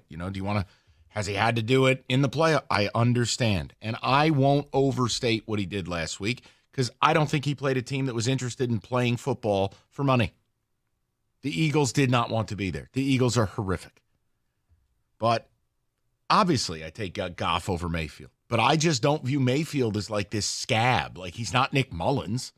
And Mullins lit you up and damn near beat you in Minnesota. I know you don't want to talk about that. It's not that long ago where everyone's heart stopped for about a second and a half as the TV screen scrolled towards the unknown when Mullins cut that ball loose. And you didn't know what was on the other end of it. And then, thank God, it was an interception by Melifonwu. Right. Like, is that Justin Jefferson going to break your heart? Okay. Right, but that's the NFL. That's why I'm always hesitant to do this. And in the playoffs, my tenor changes even further because it is so hard to win these games. Forget about spreads and we're going to blow this team out. Just win. Tampa is going to have the ultimate underdog attitude. They know everyone is using them as toilet paper this week. Well, they were underdogs last week at home. Right. Everyone thinks they're crap. Everyone thinks their quarterback's a bum. Think about that. As bad as the Eagles played at the end of the season, they still said, but they're still better than you, Tampa. So we're going to go ahead and say the Eagles win this game. So I'm just careful about it. That's all. I do expect the Lions to win, but I think there's a recipe for the Bucs to be competitive. But the fans are going to make a big difference. They are. This is, if it is anything like it was last weekend, this is the best home field advantage in the sport. That is 133 on the decibel meter. Good yeah, but God. I think if it's anything like what TJ said, it's going to be a punt fest early. That's going to be advantage Buccaneers. I think for the Lions, you need to do exactly how you started off with the Rams, where it looked like it was just going to be a boat race, and they were just going to, they scored a ton of points. Now they, really 3 points in the second half, that's problematic. But that way, that's when you get the fans behind you because everybody's feeling good. We have this. And especially if going into that game, if there's a possibility we can come back for another week to do this. Because I think that aided in the fact of why the crowd was so loud, knowing we're coming back. We're going to help you. And you did. You got those timeouts burnt early in the second half. I think that cost the Rams. It's also hard to figure out what Baker's showing up. He is all over the board. The last 5 weeks, 4 of them have been real nice performances. But, man, if you look at the game logs, Rico, it is a week-to-week thing. I know the rib injury was mixed in there. See, I was going to say which receivers show up. Like, will they hold on to the ball? Nah, that's just who they are. Like, he'll get it in the vicinity and drop. And another drop. And it goes behind him. But Mike Evans is dropping a ton of passes.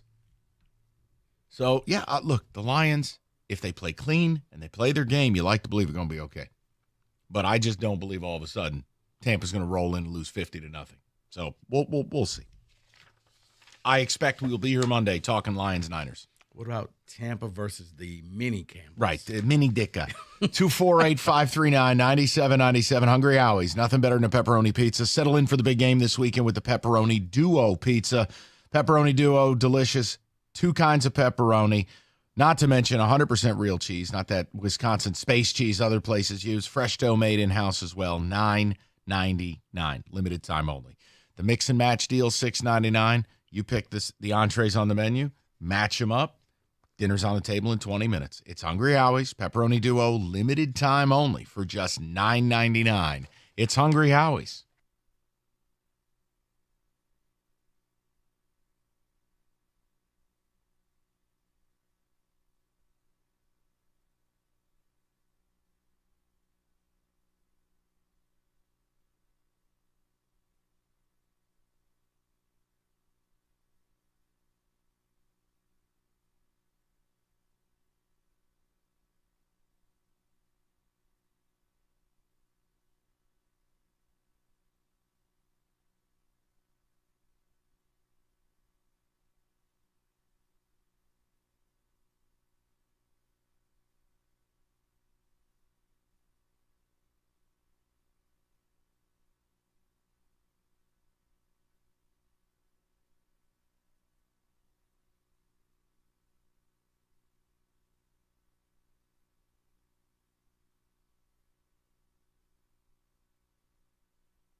Congratulations, Michael. That's right. 2 in a row.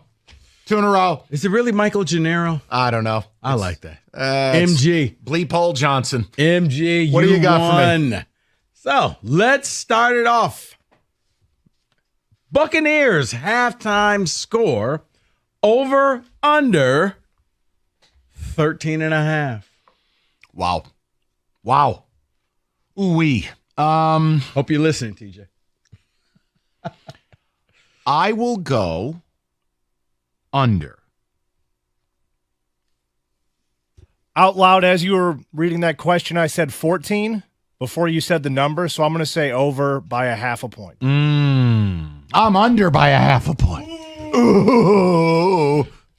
Well, in order to get 13.5, that means they have to score. And I don't think the Bucs score at all on this Lions defense. I mean, we're so confident here. So let's go under. David, what is your problem? Right. Rico, please. I'm going to go over. I think they get about 17 points. Little 17-10 halftime score. Yeah. Or 17-14, something like that. Laporta receiving yards. Over under 29.5. Wow.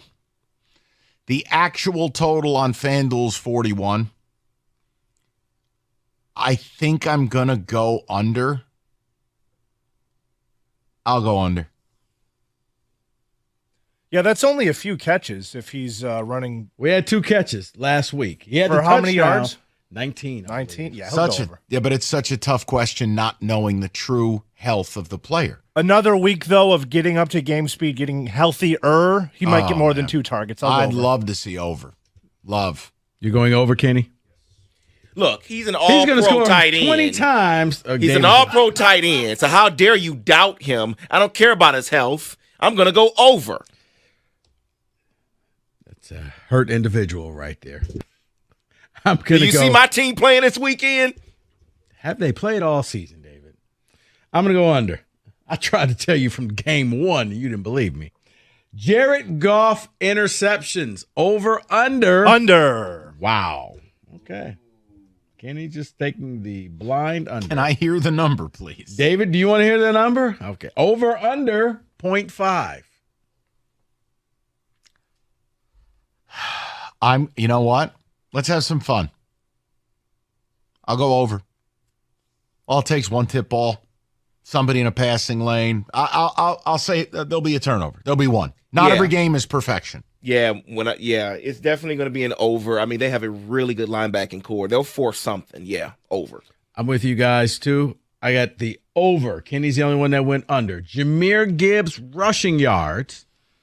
Over, under 47.5. Wow. I'm going to give him the benefit of the doubt. He's usually good for a splash play or two. And you said 47.5? Mm-hmm. Go over. Didn't play in the first matchup. I'll go over. Did you say yards or rushing yards? Rushing yards. Rushing yards. I'll still say over. Mike's right about this splash play, I think. Don't you feel like he's good for like 124-yard scamper, and then the rest of the day I can get 3-yard carries? Just nickel and dime it. Yeah, I agree. Yeah, he gets just under. I see about 45. I'm going under. I think he gets the scamper, but I think it's off of a pass where he catches a screen pass. Off the blitzes. And then yeah. Touchdown, black guy. Okay, Dan Miller, if you're listening, please feel free to lead with that as your call. Touchdown, Detroit black guy.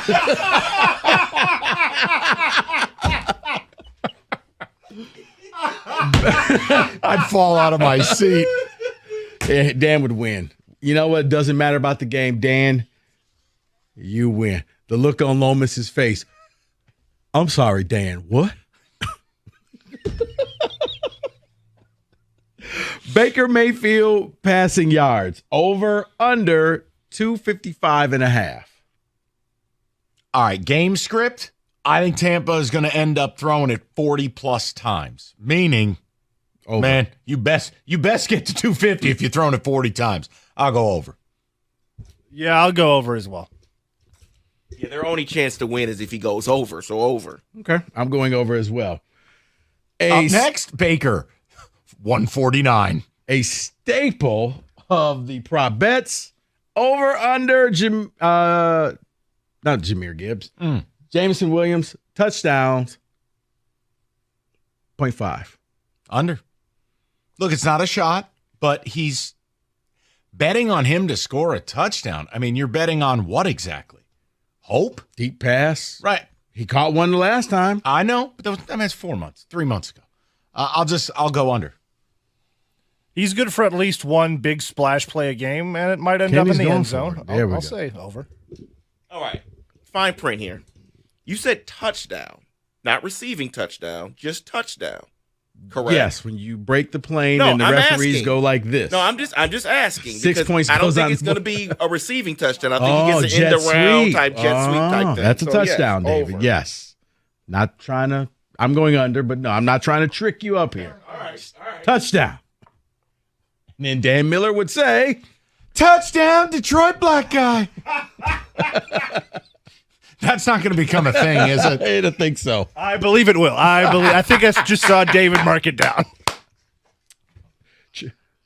Trey Palmer, touchdown. Over under, 0.5. All right, I'm biased because this is like one of my favorite value props we did on Cash Ticket. He's plus 430 anytime touchdown. Speedy, talented. You're going to roll your coverage to Mike Evans. I'm going to say yes to Trey Palmer. I just feel like Trey Palmer's going to get in the end zone this game. I'm going to say no to Trey Palmer. Okay. Have you seen Vildor play? Over. David, he's done a reputable job. He has, but Trey Palmer's speed, I think, will take advantage of it, so over. All right, I'm going to go under. All right, for the last few weeks, there's been over 100-yard receiver. Mike Evans receiving yards, over under 99.5. Wow. He drops so many passes. He does. I just feel like it will But will the streak continue? I don't. Well, what is it, 4 in a row? Well, at least. 250. I'm trying to do the math on 250 passing yards and the split and Godwin and the totals and the. Yeah, I'll go with it. I mean, the Lions secondary is pretty terrible. The Lions secondary is rough, and plus, Mike, like you said, game script, they're going to be throwing the ball a lot. I'll say over. Yeah, I'm going to go under for this one. Okay. Easily. I'm going to go over. Longest play from scrimmage, either team, over under 41.5. Over. Whether it's Amon-Ra breaking 17 tackles, maybe the J-Mo dream state happens, or we talked about a Trey Palmer or Mike Evans deep shot. I think there'll be some explosives in this game. I'll go over. All the Lions players Mike just mentioned, and as we said, the Lions secondary stinks, so you could see a big play there. I'll say it. You know, they struggle, Kenny. They struggle from time to time. Yes. They have a hard time playing sometimes. Let's go over in this one. I've got a prop bet for you. Okay. Ready? Yeah. On the fly. He's been on fire, including playing the best game of his career last week with a win rate of 33%. Aiden Hutchinson sacks over under 1.5. Does he keep the multi-sack streak going? How many games is that at? I think it's a 3, correct? Because Minnesota, yeah, I'll say over. Kenny goes over. David. No, I go under. Rico. I'm going to go under. I'm going to go over. Baker drops back 50 times. 50? It's got to be 8. See, Houston may get one of those. Ooh. And then he gets to hit the stanky leg. All right. Fantastic. More passing yards. Jared Goff, Brock Purdy.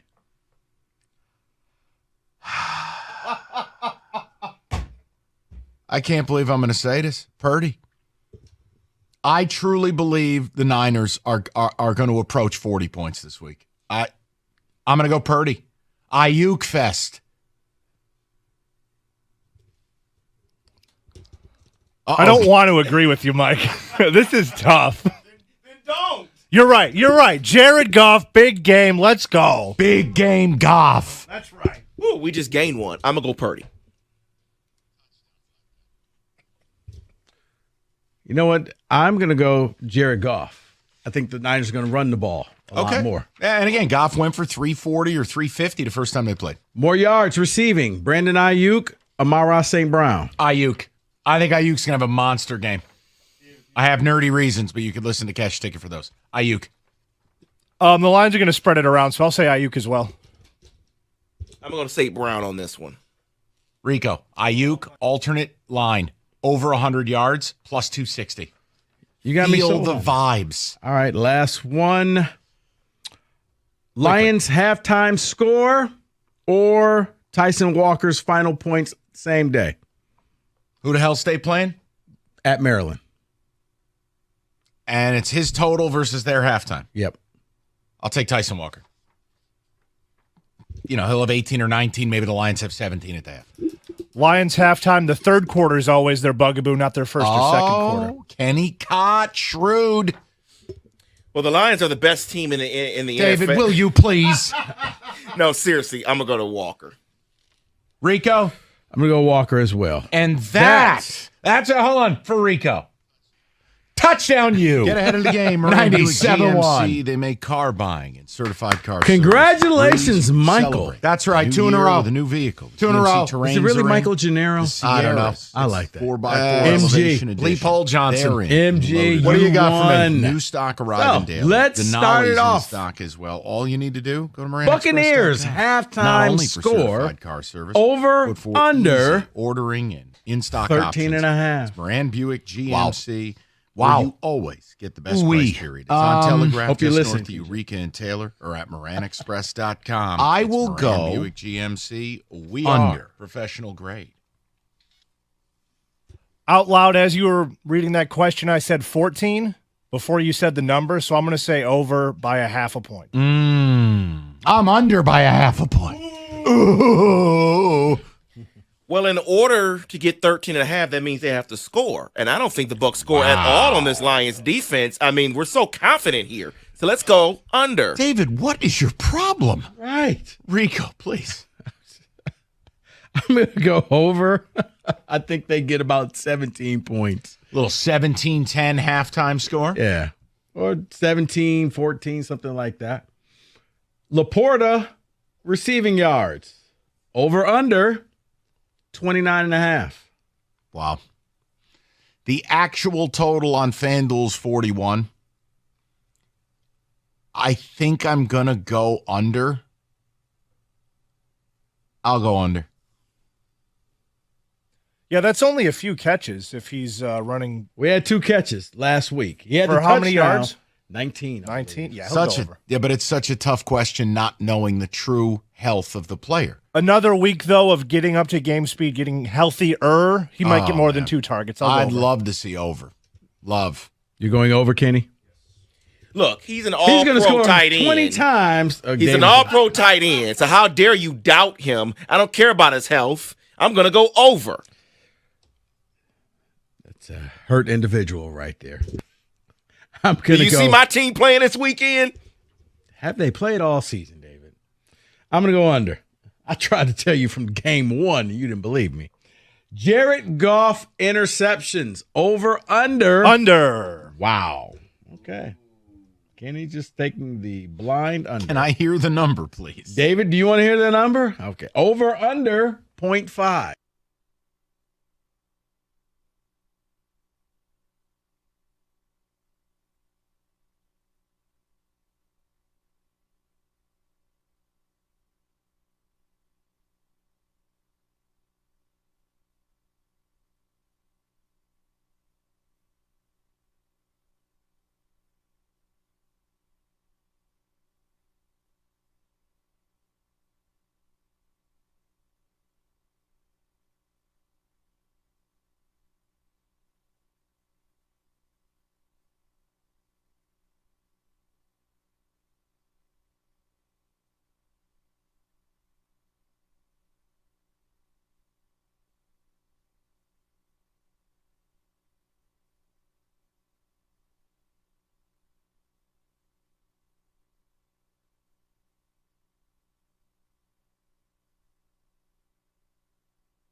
All right, couple of notes here. And then, Kenny had just put it in a real succinct manner. It's the last couple of segments before the biggest game of, your Lions' life.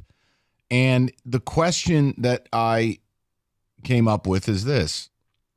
Have you allowed yourself to dream? Like you're driving home from work right now, 5 o'clock. Have you allowed yourself to think about Monday morning you wake up and it's Lions-Niners for the right to go to a Super Bowl?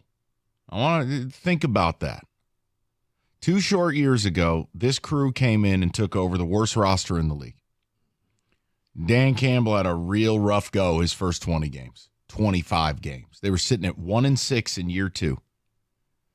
They have turned this around to a point where right now you're hosting a home playoff game, favored by 6 to 6.5. And Monday morning, you could be saying the following words. We're playing winner take all, one game to go to the Super Bowl. Have you allowed yourself to enter that space? Because Rico called David a few names during the break. I can't tell you, but David's attitude today has been special.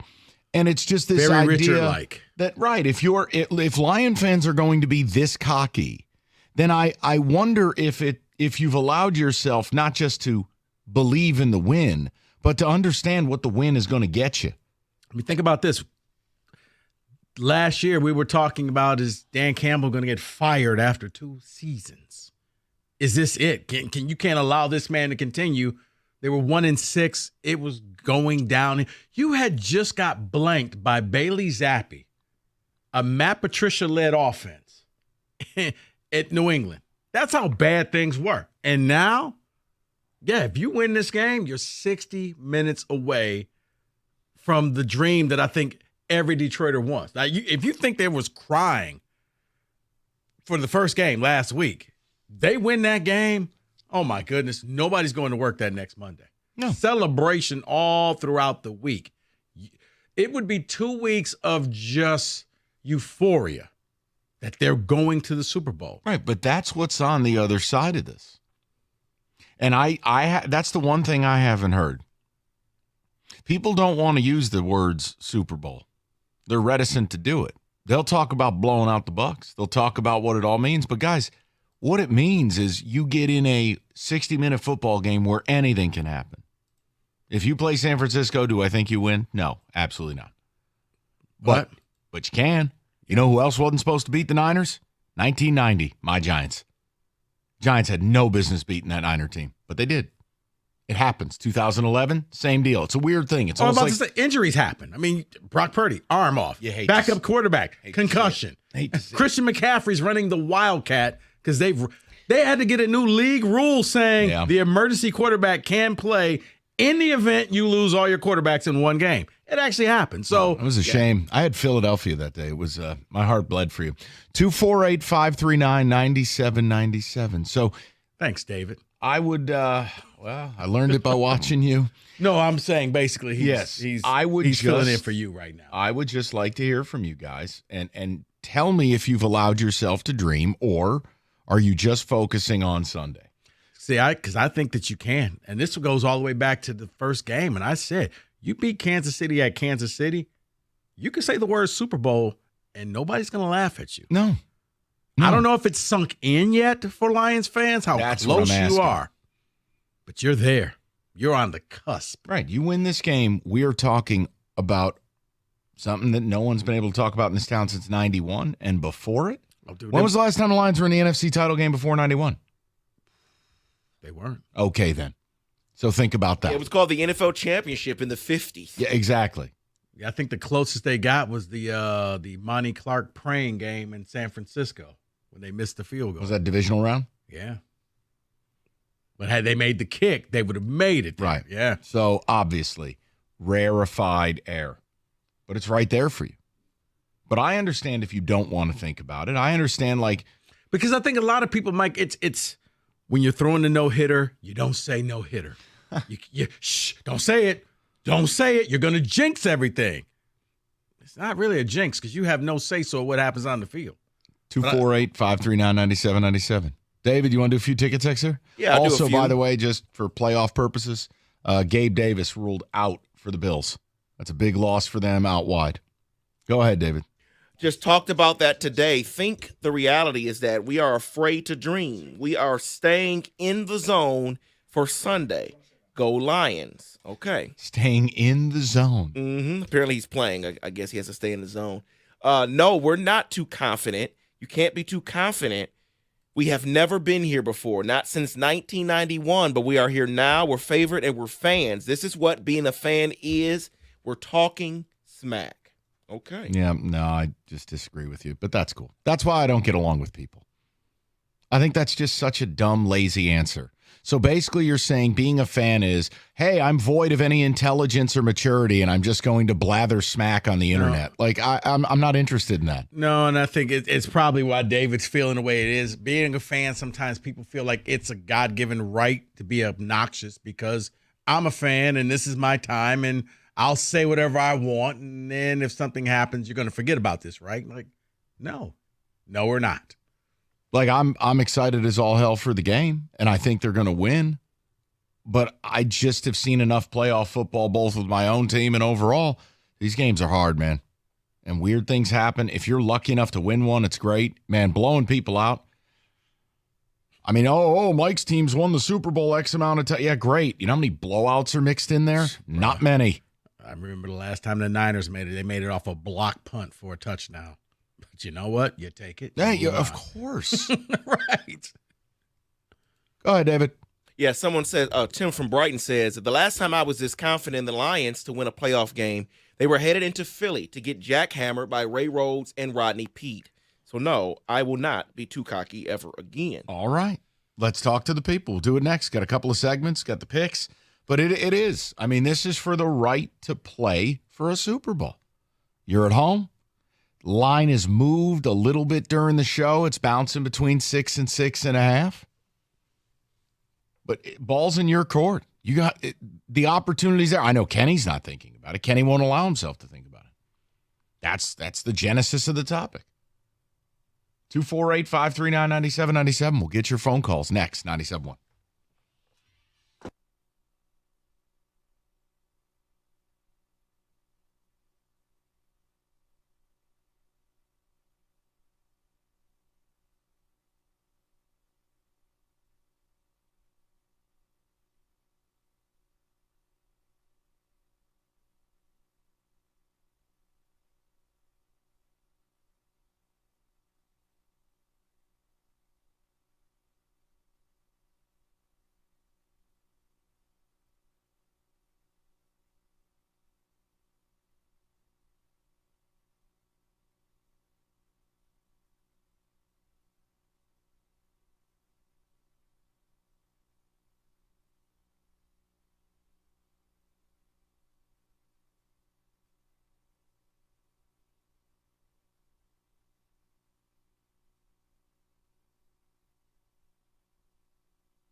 Khalif Raymond officially out for the Lions against Tampa Sunday. Sam Laporta and James Houston both questionable. For the Buccaneers, backup running back Chase Edmonds and veteran edge rusher Shaq Barrett also questionable.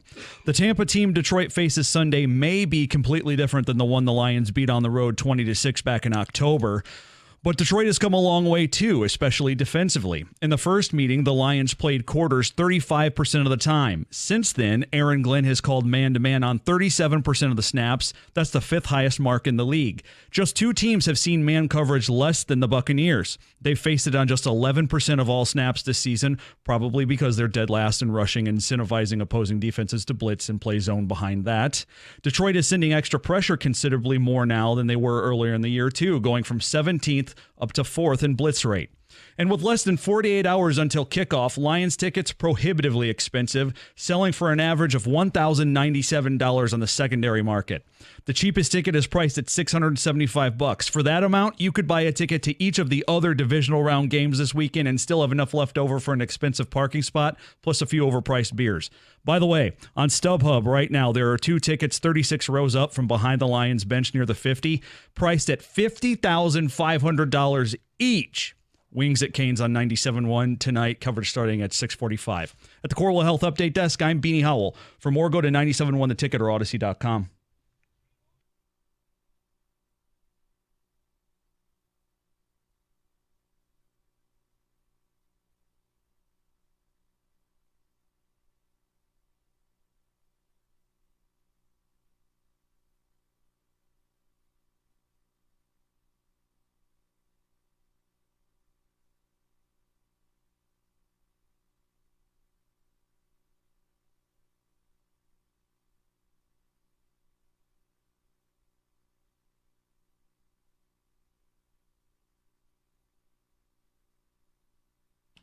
All right, 5 o'clock. Let's get to it. We get to the people. I know Fridays, it's one of those deals. We got a lot of the scheduled segments, and TJ joins us. But if you want to rap about the game, we're here to do it. And it's just an idea of, look, I all think we all believe they're going to win this game.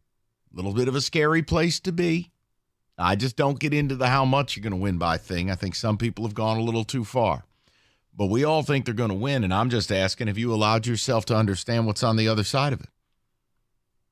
You're going to be playing for the right to go to the Super Bowl. Not in fantasy, not in theory, not in some far-flung video game simulation. You're playing for the right to go to a Super Bowl.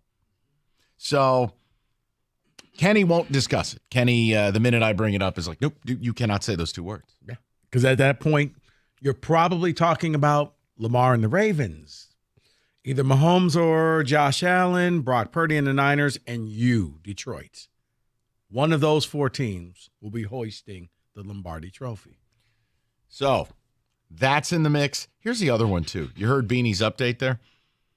There may never be another playoff game featuring more blitzing than this one. I mean, you basically blitz every play.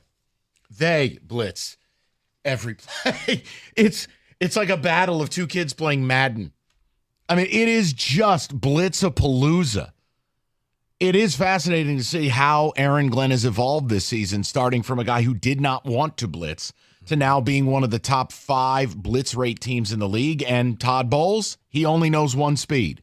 They blitz 41% of the time, the highest rate in the league. See, I think Aaron Glenn trusts his players maybe a little bit more and maybe says, all right, guys, let's just go for it. Let's stop playing it safe and just bring the heat and see what happens. And, you know, you've seen productivity from Aiden Hutchinson. He's gotten a lot better in the last couple of games. He played the game of his life last week. That was the singular best game I've watched him play as a professional. I mean, the last few weeks, man, because you're like, okay, well, it's Minnesota and look, but no, I mean, it's been consistent week after week after week, regardless of who he lines up against. He's getting it done. And now James Houston back. You hope you can get some limited snaps from him, pass rush downs only, and he can flash some ability. So it's all there for you. Let's get to the people. Let's go to Manny, 97.1. Manny, how you doing? Hey, how are you guys doing? Good, Can Manny. You guys hear me? Yes, sir. Yeah. Hey, so earlier, I dialed in a while back. I know you guys were talking about the confidence level that I have for the game. I have a 7 out of 10. I'm very confident that I think we're going to beat the Bucs on Sunday. And the reason that I kind of disagree with Rico on a couple of things here. One thing I disagree with Rico on is that he thinks that the fans are going to quiet down if the Bucs go up like 7 or 10 points early on in the game. No. Manny. I didn't say 7 to 10 points. I said if you're down by 3 scores, then the fans get 3 quiet. Scores. Okay. Yes. Maybe I misheard you or something like that. Okay. Because I think the fans are going to be into it, like hardcore. We've been all, most of us are going to be paying upwards of thousands of dollars to get into this game. And to be honest, I think we're going to be amped up.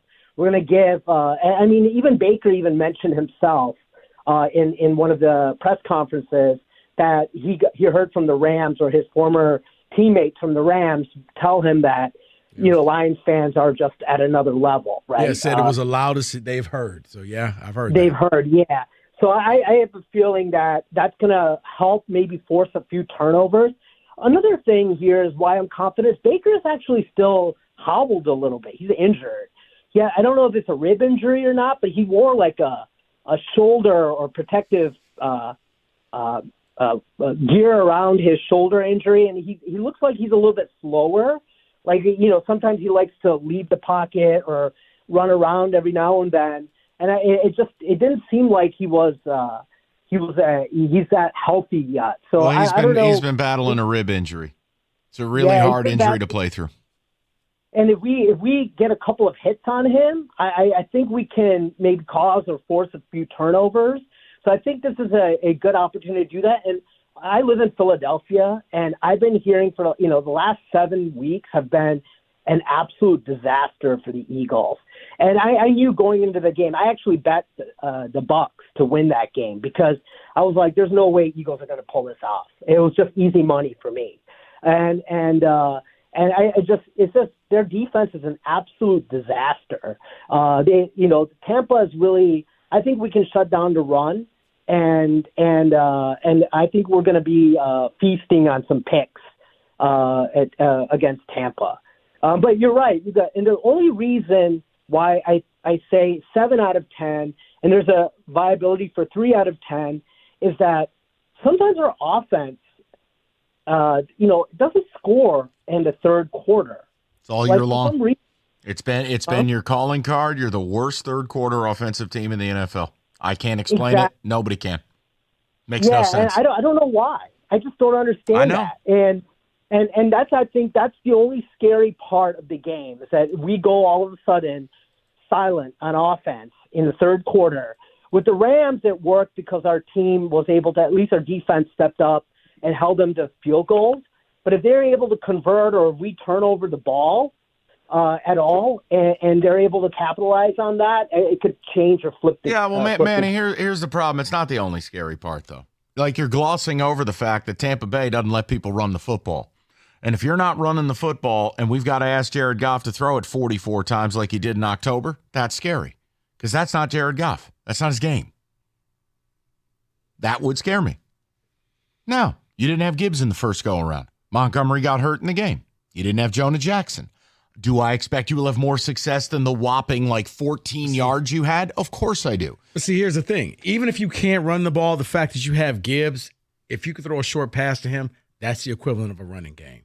So the other problem for you is when Gibbs is in the game, he's not going to pass protect.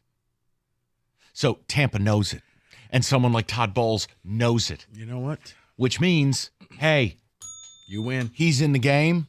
Somebody's accounting for him because he never stays in. And I'm sorry. No, you're good. But that's why I always wonder, why don't they do the 2-back system a little bit more?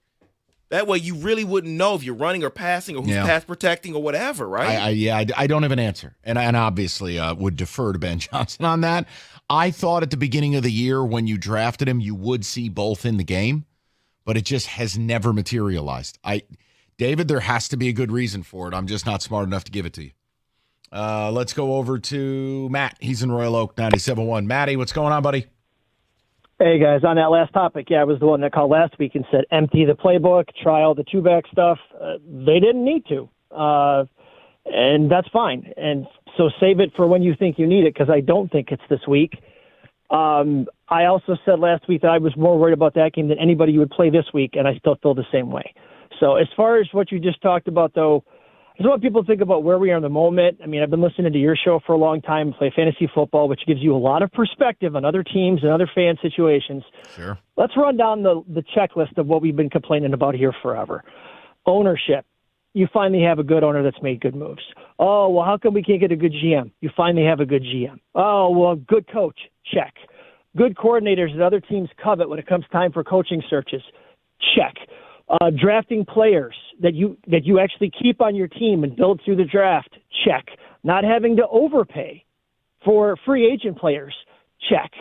And the last, division championship, winning the NFC North. Check. There's only 2 check boxes left. It's conference championship and Super Bowl. So you can look forward and be happy with those things that are still on the table, but be happy for sure. Take stock of where you are right now. And Campbell said it in the presser on Tuesday this week. He got into the league, and I think he said it was second year he was all of a sudden in the Super Bowl. They all thought that they'd be back there the next couple years. Yep. You can look around this division. You hit on the tweet the other day about how young both the Bears and the Packers are, along with the Lions. We might be beating each up in the division. Only one team might get out of the North the next 3 years. This opportunity right now might not come around again for a while. So, yes, anything can happen. Play these games. We lost the Porter we thought, and then he came back miraculously. You dodged a bullet there. But just think about the moment that you're in and live in it, because it's amazing. 100%. Mm-hmm. And Matt, that's why it's why I treat the playoffs so seriously. It's why I don't understand people's cockiness, especially when you've never had a shred of success in your sporting life. It's one of those deals, like, just win the game. Don't be hitting me with this 62-3. I don't want to hear it, because it's so hard and it's so fleeting. And you're right. Look at the Eagles. A year ago, they were in the Super Bowl. At one point this year, they were 10-1. Their entire franchise collapsed. 10-1 and number 1 in the NFL power rankings. Yeah. Who's going to beat the Eagles this year? Well, everybody. And let's go back to Dallas for 1 sec. Last week was too close, but that was a tough game. This one, if I'm Campbell, I'm telling them, let's not make it close enough where the refs can do to us anything at all. Let's not even make it close where if we have a couple of bad calls. This crew, by the way, I always give you a stat. This is Vinovic's mixed crew. He is 63% on the under since 2016, 65% divisional matchups. They had the blown no call in 2019 where they didn't call the obvious pass interference. This crew is known for not calling penalties and letting them play. Stingy. So just have that factored in. But that's the other thing I hope Campbell is telling them. You got a shot now, and don't even make it close where the refs can do anything to you like they did to us in Dallas. Yeah, it's interesting. Dropping the knowledge. Well, and it's interesting, and the name escapes me, Matt, but the crew that's reffing the Niners and Packer game call the most penalties in the NFL, and both the Pack and Niners are top 6 in penalties. So I'm supposed to feel good about the game. Yeah, you will. You'll be it's fine. The same one on the KC Buffalo crew, also over 200 penalties. They're flag happy crews in both those games. It's just amazing the differential between Vinovich and what's going on in the Niners game is one guy calls no penalties, the other guy calls them all. Nice job you got, NFL. The fact that Matt and Royal Oak and Mikey over here were digging up stats. How about your officials show a level of consistency? Wouldn't that be nice? How about we all adhere to a standard? I'm being serious with you. I don't like the fact that we can talk about stuff like that. You need your Angel Martinez in the NFL. You need that guy. It's Angel Hernandez. Oh, I'm sorry. And he's the devil. Yes. Thank you for bringing him up. He's actually featured in the Bible. Really? His middle name is Beelzebub. Angel Hernandez and C.B. Buckner and Cowboy Joe West, the 3 worst umpires in the history of sports. Anything else? He doesn't think so. Yeah, I'm aware. 248-539-9797. Your call's next. Rico, go.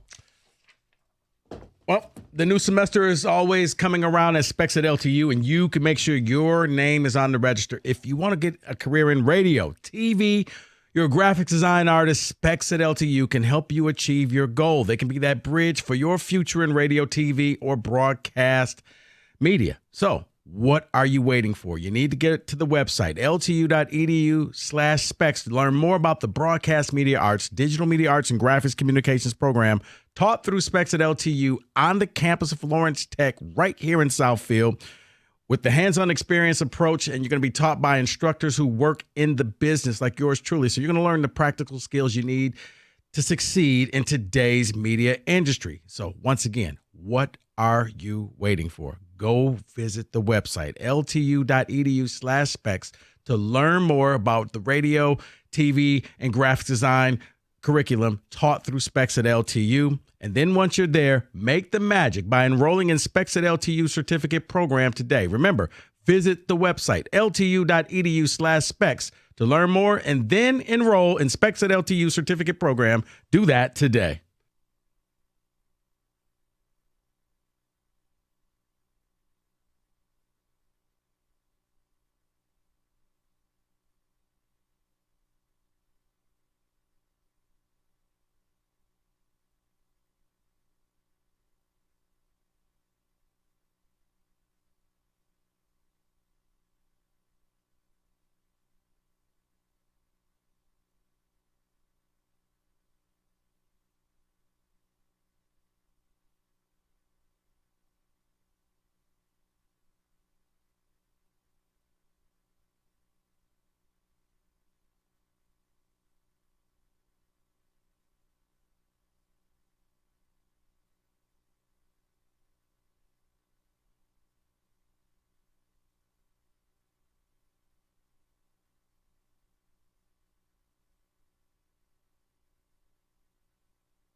Whether it's an IRS collection or audit, you need a law firm that specializes in the resolution of tax problems. You need Maurice and Jerry of Abraham and Rose.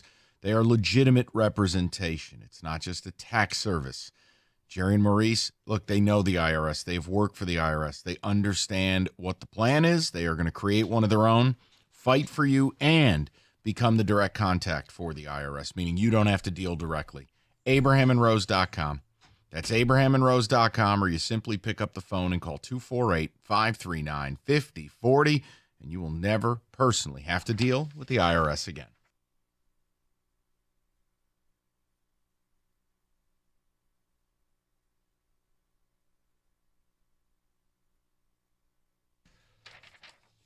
Straight to the people, picks at 5:30. Randy is up next on the ticket. What's up, Randy?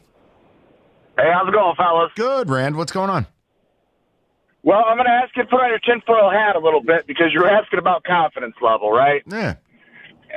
And earlier this week, I kind of realized, like, man, this is just the season of slaying SOL. And obviously started off with week 1 at Kansas City. You know, again, we get later into the season. They got a chance to win the division. They don't falter. They go through with it. They go to Dallas. Everything's against us. Say what you will about the refs. They did not let that deter them. So now, flash forward, we're in the playoffs. Round 1 is against Stafford, obviously. Round 2, we're playing one of the 2 teams that blew us out in the playoffs in the 90s. We win that game. We go to play San Francisco, who, as Rico mentioned, was the divisional opponent where Eddie Murray missed a field goal. It's time to slay SOL, fellas. I got a lot of confidence. Randy, SOL is dead, and I think anyone who uses it's a moron. I don't care if they're people I work with. I think if you use SOL, you're a lazy ass. I think it's stupid. There's nothing about this team, this franchise, this front office, this head coach, or these players that is representative of SOL. None of it. When a team loses, sometimes you just lose. Sometimes you lose to a good team. Sometimes you lose to a bad team. Well, see, what you got to realize, Mike, SOL it's institutionalized in the fans' way of thinking. Right, but it's the media who does it too. We have people who work at the station who say it. I hate it. I think it's absurd. That's fair. SOL is lazy because it's been around for so long, but it's not anymore. It's synonymous with Bubbles the Lions. When you think Lions, you think, well, you'll find a way to lose. Because, except this team finds ways to win. Because people always go back to, I remember this, and then it's yet another reason that I Hall either of Fame of bad calls, and yeah, I understand what you're saying. I know you do. It's just every reason I either need to live in a cave or the beach. I just have to get away from people. I think that's what we've all gotten to. I don't want to hear about SOL. No, it's not the year. No, we've ended SOL. SOL doesn't exist. It doesn't exist. SOL ended when all of a sudden management, when Sheila and Brad and they all got on the same page. And if you're a Lions fan, you know that was rare, that everybody was going towards the same goal. And now they went out and got the players, and then there was no meddling. I'm going to let you do your job. I'm going to do my job. He's going to do his job. It works, and they're winning. And people, I think you're going to see the end of SOL when free agency opens up and players say, I want to go play for Detroit. Not because there's no other choice for me. Not because Detroit's overpaying me like they did Golden Tate. C.J. Gardner-Johnson. No, right, and I'm saying you're going to start to see more and more where it's like, you know what? I want to go play for Dan Campbell. I want to go play for that style of offense, or I want to go play for that style of defense, where it's not just going to be one or two, where this is going to be something where we are like they'll be in the graphic for a top free agent. It's going to be Detroit and like 2 other teams, but they're going to constantly be one of those finalist teams. Yeah, I mean, I'm sorry, but like, no, SOL. You know what's funny? I don't use that phrase. That's not a part of what we do. Like, there's no SOL about. Like, it's just David. Go ahead. I'm sorry. No. It's this team has a chance to go to the NFC Championship game, and a caller is worried about SOL. He wants to bury it, but the thing is, it's gone. I feel like it's been gone. But to some people, it'll never be gone. Well, then get a therapist. Let's go to Paul and Shelby. Paulie, my man, what's going on, buddy? Yeah, I remember you did a show once. Top 20 when Patricia was here, bad Lions moments. Yeah. I think from henceforward, it's got to be top 20 great Lions moments. Sure. And I'll be brief. I believe this is going to be our finest hour, Mike. From day one, Holmes started tearing down this roster, and I started to believe when I saw the plan that he was setting in place. And I saw the determination and emotion in Campbell. And even though they weren't winning games right away, I could see a foundation starting to be laid. And I thank the Dallas game. I thank the referees because they turned us into very dangerous people. And I'm going to call it right now. Mike? Yeah? We have more than a puncher's chance. We're going to the Super Bowl. Oh, boy. Okay. We're going to the Super Bowl. All right, Paulie. It's free I'll country. let you guys go. All right. Hey, listen, I ain't going to be in the business of fighting you, and I don't want to kill your vibe. So be it. Here's the thing. If you make it to that far to the NFC Championship game, you know what? Let me tell you. People like Paul. Let me give you a preview. People like Paul have every right to feel that way. You can give yourself a shot. Paul said, no, we got more than a puncher's chance. Okay, fine. I'm not doing He that. just completely dismissed whatever the opponent will be in the NFC Championship game. Right, I'm not doing it. I'm letting him have his vibe. I love Paulie. I ain't mad at him. Do your thing. I understand where he's coming from. He's saying, why not us? It's basically that whole why not us. That's not what he said. He went, don't say we got a little puncher's chance. We have more than a puncher's chance. We are going to. Okay. Why not us? Okay. No, he didn't say why not us. He said it is us. We're going no matter what. I'm his agent, okay? That's what he meant. I'm his publicist. And Paulie doesn't make declarative statements like that very often. Paulie just said, look, this is how it's going to be. And now I don't want to talk to you bozos no more. See, you wonder why I've been a Richard today. Because you got fans like Paul. Wow. Paul just said, and I ain't going to say no more. I ain't going to talk about it no more. He came in as Birdman and just laid it down. I thought he was going to go Cat Williams for a second. No. No. David, let me tell you about David Hull. Okay, all right. Richard in Detroit. Actually, hit the wrong button. Richard in Detroit, last word on the matter. Rich, how you doing, bud? Okay. I'm all right. How about you, Jen? I just want to say, I agree with everything you're saying, that if you make it to that championship game, you can look at San Francisco and say, well, they got the better players. They got the more hype train. But you just got to be better that one day, 3 hours. You just got to be better than Frisco. It was a time back, the happiest time in my Lion life, not player-wise, but team-wise. We used to play Minnesota, and we lost maybe 8-9 years in a row. And I remember that day like yesterday. We sitting in the den, and we finally broke that shell against Minnesota Vikings. They beat us something like 12, 14 times in a row. And that was one of the best times of me being a Lions fan. Now, this time here, we're going to enjoy it. And I think we got more than a puncher's chance. They're all football players, some better than others, but just for one day. One day you got to draw up a game plan to beat these kids one day. And that's all it's going to take. 3 hours of good football, close football, and win the game. But, Richard, you know the problem I have with what you're saying? You're calling the damn radio show. You know the words I didn't hear come out of your mouth? The Tampa Bay Buccaneers. I must have missed where you're on bye this week. I'm a leapfrog them because there's been so much pain and anguish over the last 50-something years, so I'm a leapfrog. We're going to get Tampa Bay. All righty. And that's that, and I ain't going to talk about it no more. There's just no point. F it. Lions 56, Niners 2. All right. Well, for posterity. NFL Super Wildcard Weekend in the books. We're on the divisional round, and obviously, and according to the last caller, we're just going to leapfrog the Bucks. So you may as well just rock and roll with FanDuel. Lions alternate line minus 29.5. Go get it. Go get some of that cheddar.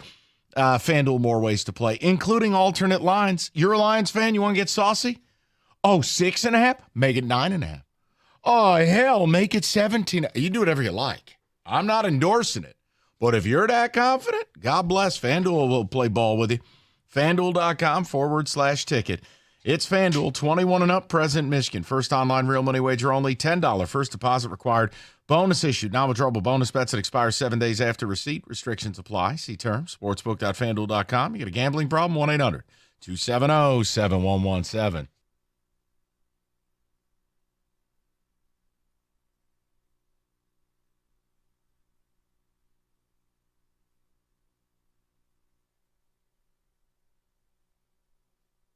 David and I both sizzling at 8-4. TJ, my God, 3-9. It's okay. We forgive you. Rough week. Let's get to the pick, shall we? We lead off Texans, Ravens in Baltimore. Ravens laying 9.5. The total, 43.5. We go to Rico Beard.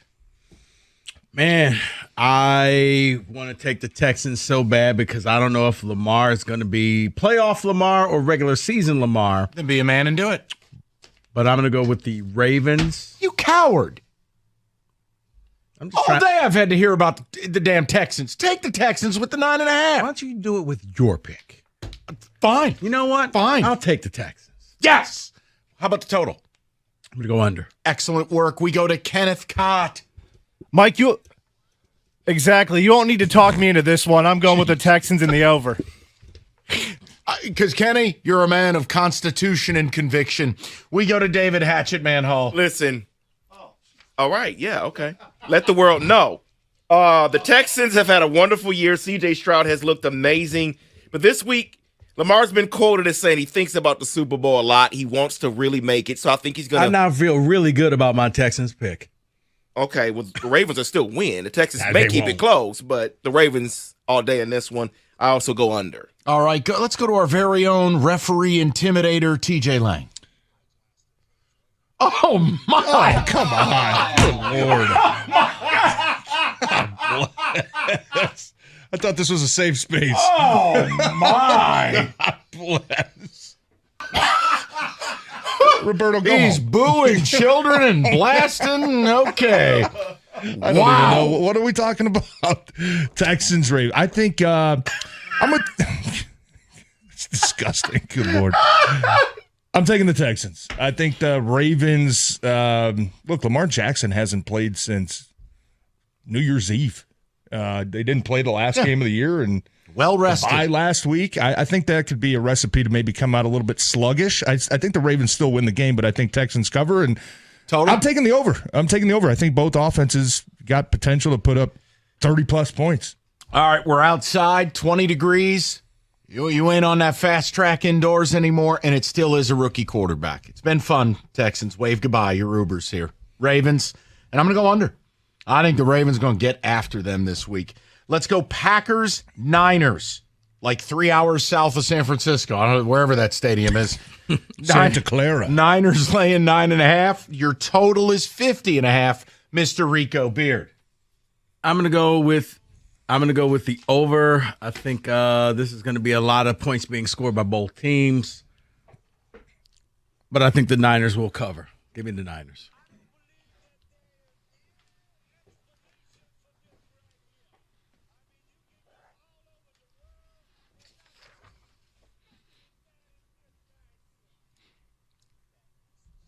Stephen A., my God. Oh, Stephen, please. Oh, no. Kenny? Am I supposed to follow that? Just caught a stray.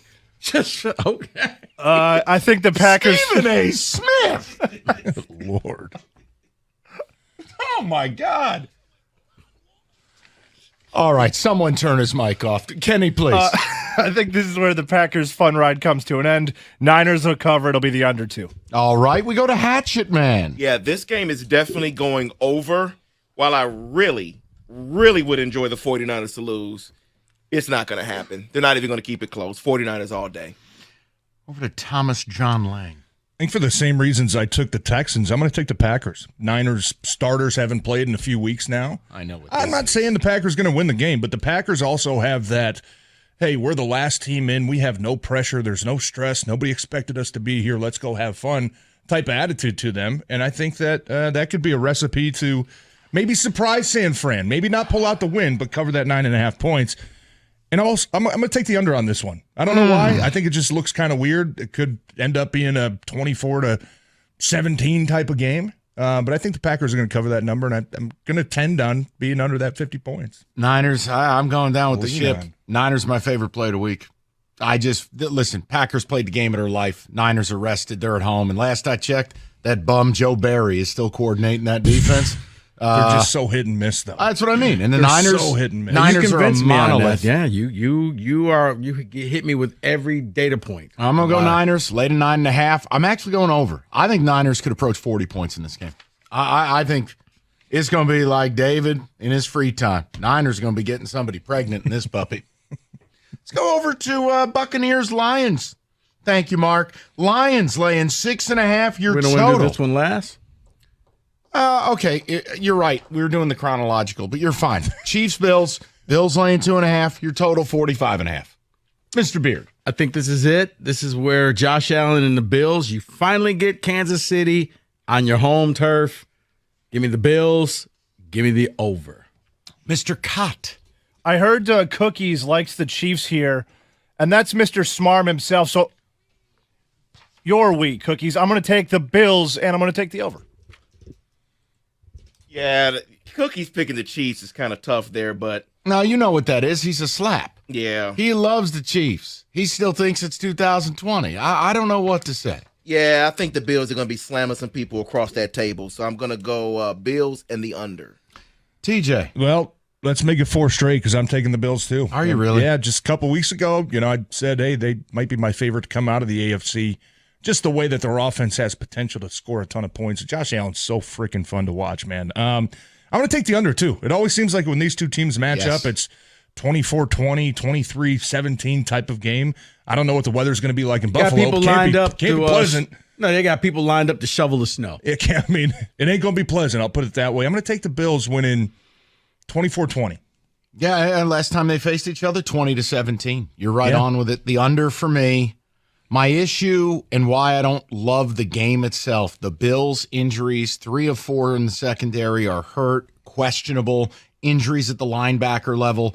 If David's bum-ass Steelers and Mason Rudolph could begin moving the football on them, that gives me pause.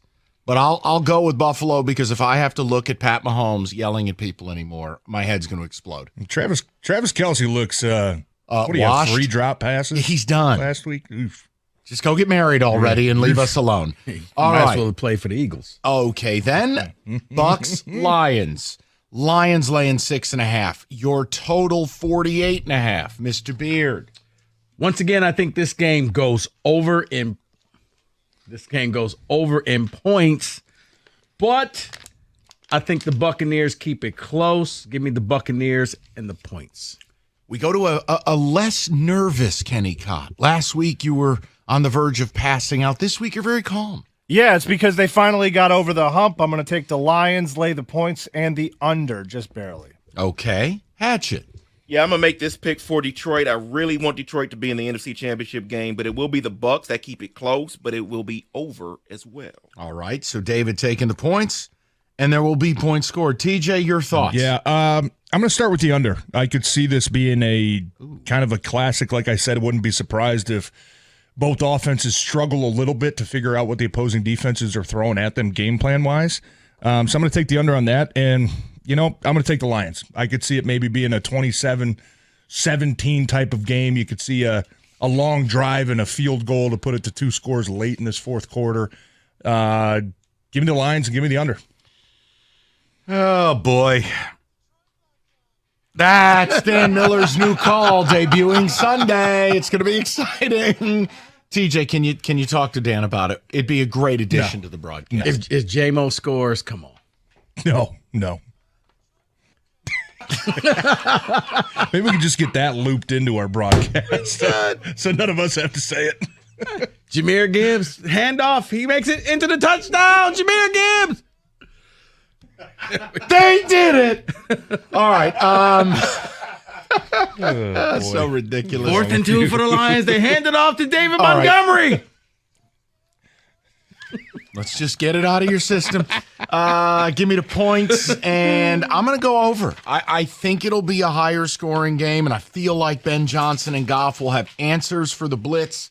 Lions should be able to approach 30 points. But you're taking Tampa in the points? I got to just because when your defense looks like the Lions, they could be up 14 in total control like TJ's talking about, and a late garbage TD, and you lose the cover, not the game. Yeah, or the Lions are up by 4. They force the Bucks to go for it on the 4th down, and they don't get it. But they win, but just the Bucks. All right, you guys are just making excuses. Come on. What do you mean? Lions are winning. You're talking no, yourself. we're saying they're winning. I'm saying. Shut up. Lions are going to win this game. Right. We just said that. But I got to take the by 10. Why don't you go boo some children again? Somebody could tip a ball. Touchdown. But we could miss a tackle. Oh, I like it. Shut up. Hey, can you do the imitation again where we're like, wow, Rico, really nice job with the prop bet casino last week? More yards. Amon-Ra St. Brown or Dan Skipper? Wow. Oh, Rico. Wow. Wow. Wow. That's outstanding. I got to take Amon-Ra St. Brown. That's outstanding. Oh, it's great. Right? I mean, I got it. I have to. That's you the know, picks. could get one out of the, I don't know, play action. Keep booing those little kids, man. You're doing God's work. 97.1. David and I both sizzling at 8-4. TJ, my God, 3-9. It's okay. We forgive Rough you. week. Let's get to the pick, shall we? We lead off Texans, Ravens in Baltimore. Ravens laying 9.5. The total, 43.5. We go to Rico Beard. Man, I want to take the Texans so bad because I don't know if Lamar is going to be playoff Lamar or regular season Lamar. Then be a man and do it. But I'm going to go with the Ravens. You coward. I'm just All day I've had to hear about the damn Texans. Take the Texans with the 9.5. Why don't you do it with your pick? Fine. You know what? Fine. I'll take the Texans. Yes. How about the total? I'm going to go under. Excellent work. We go to Kenneth Cott. Mike, exactly. You won't need to talk me into this one. I'm going with the Texans in the over. Because, Kenny, you're a man of constitution and conviction. We go to David Hatchet Man Hall. Listen. All right. Yeah. Okay. Let the world know. The Texans have had a wonderful year. C.J. Stroud has looked amazing. But this week, Lamar's been quoted as saying he thinks about the Super Bowl a lot. He wants to really make it. So I think he's going to. I now feel really good about my Texans pick. Okay. Well, the Ravens are still win. The Texans may keep it close, but the Ravens all day in this one. I also go under. All right. Let's go to our very own referee intimidator, TJ Lang.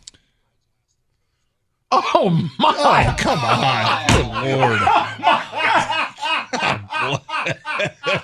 I thought this was a safe space. Oh, my. Bless. Roberto, go He's home. booing children and blasting. Okay. I don't even know. What are we talking about? Texans, Ravens. I think I'm a. It's disgusting. Good Lord. I'm taking the Texans. I think the Ravens. Look, Lamar Jackson hasn't played since New Year's Eve. They didn't play the last game of the year and well rested by last week. I think that could be a recipe to maybe come out a little bit sluggish. I think the Ravens still win the game, but I think Texans cover. And total? I'm taking the over. I think both offenses got potential to put up 30-plus points. All right, we're outside, 20 degrees. You ain't on that fast track indoors anymore, and it still is a rookie quarterback. It's been fun, Texans. Wave goodbye. Your Ubers here. Ravens, and I'm going to go under. I think the Ravens going to get after them this week. Let's go Packers, Niners, like 3 hours south of San Francisco. I don't know, wherever that stadium is. Santa Clara. Niners laying 9.5. Your total is 50.5, Mr. Rico Beard. I'm going to go with the over. I think this is going to be a lot of points being scored by both teams. But I think the Niners will cover. Give me the Niners.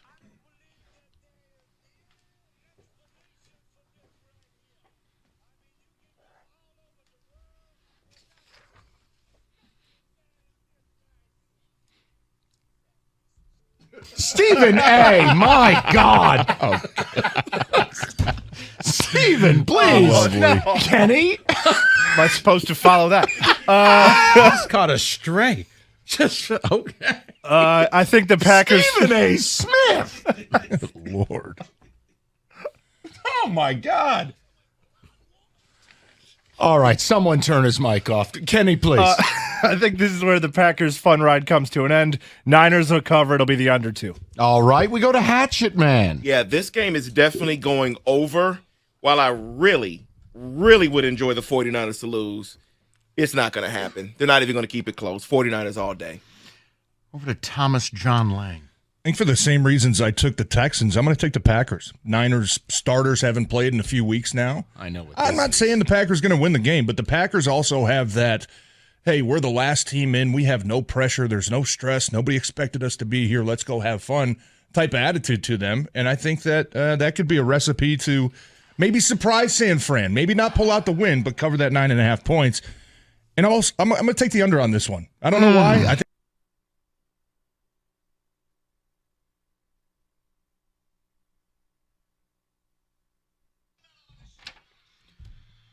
All right, playoffs are here. So imagine driving the length of a football field 55 miles an hour blindfolded. That's how long it takes someone to respond to a text while driving.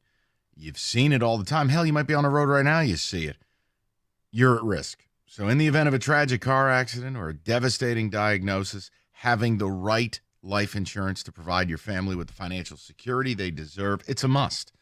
You got to call Mike Papura. Now, 877-734-2200. That's 877-734-2200, or you go on the web to nbphealth.com. And remember, National Benefit Plans would like to be your health and life insurance agency for a lifetime.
Hey, David, I just read an interesting blurb in the news, and it's just file it under things I really don't think we need. Did you see what Kroger has done? They have installed sports betting kiosks at all their stores in the Cincinnati and Dayton area. So if you just needed to go pick up some peanut butter and drop a parlay, we got you covered. Sports betting at the grocery store. I feel like if you're doing that, you need to call the number. I wonder if it's one of those high-end type stores that have bars in them. I'm not kidding. Yeah. What? In certain states, there's a high-end type of a Kroger. Oh. They have a bar? Wow. Yeah. I don't know, man. I'll let you know next time I'm in Cincinnati. I don't know what to tell you. Just saw an interesting blurb. David Ticket text, do we have cookies next or not? He's here. Is he Yeah, here? he's here. Yeah. I Funny, worried. he just said, "Where's Mike?" I'm like, he's doing Well, a read. I was making sure we didn't see him. I didn't know if you were on at 6, you followed the Wojo plan. You showed up 2 minutes before broadcast or 10. Sorry. Hi, Jim. Great to see you for a second time today. I'm still here. David, please turn Cookie's microphone on as we get. Hi. Are you Good to ready? see you again. Good to see you. Are you ready? We have callers openly saying that we have a bye week against the Bucs, and we have more than a punch chance against the Niners. I'm just like, guys, can we play the game this weekend, perhaps? Mm-hmm. What is going on? The Lions are a really good football team. That's what's going on. Oh, boy. Oh, we're priming the pump starting at 6 o'clock.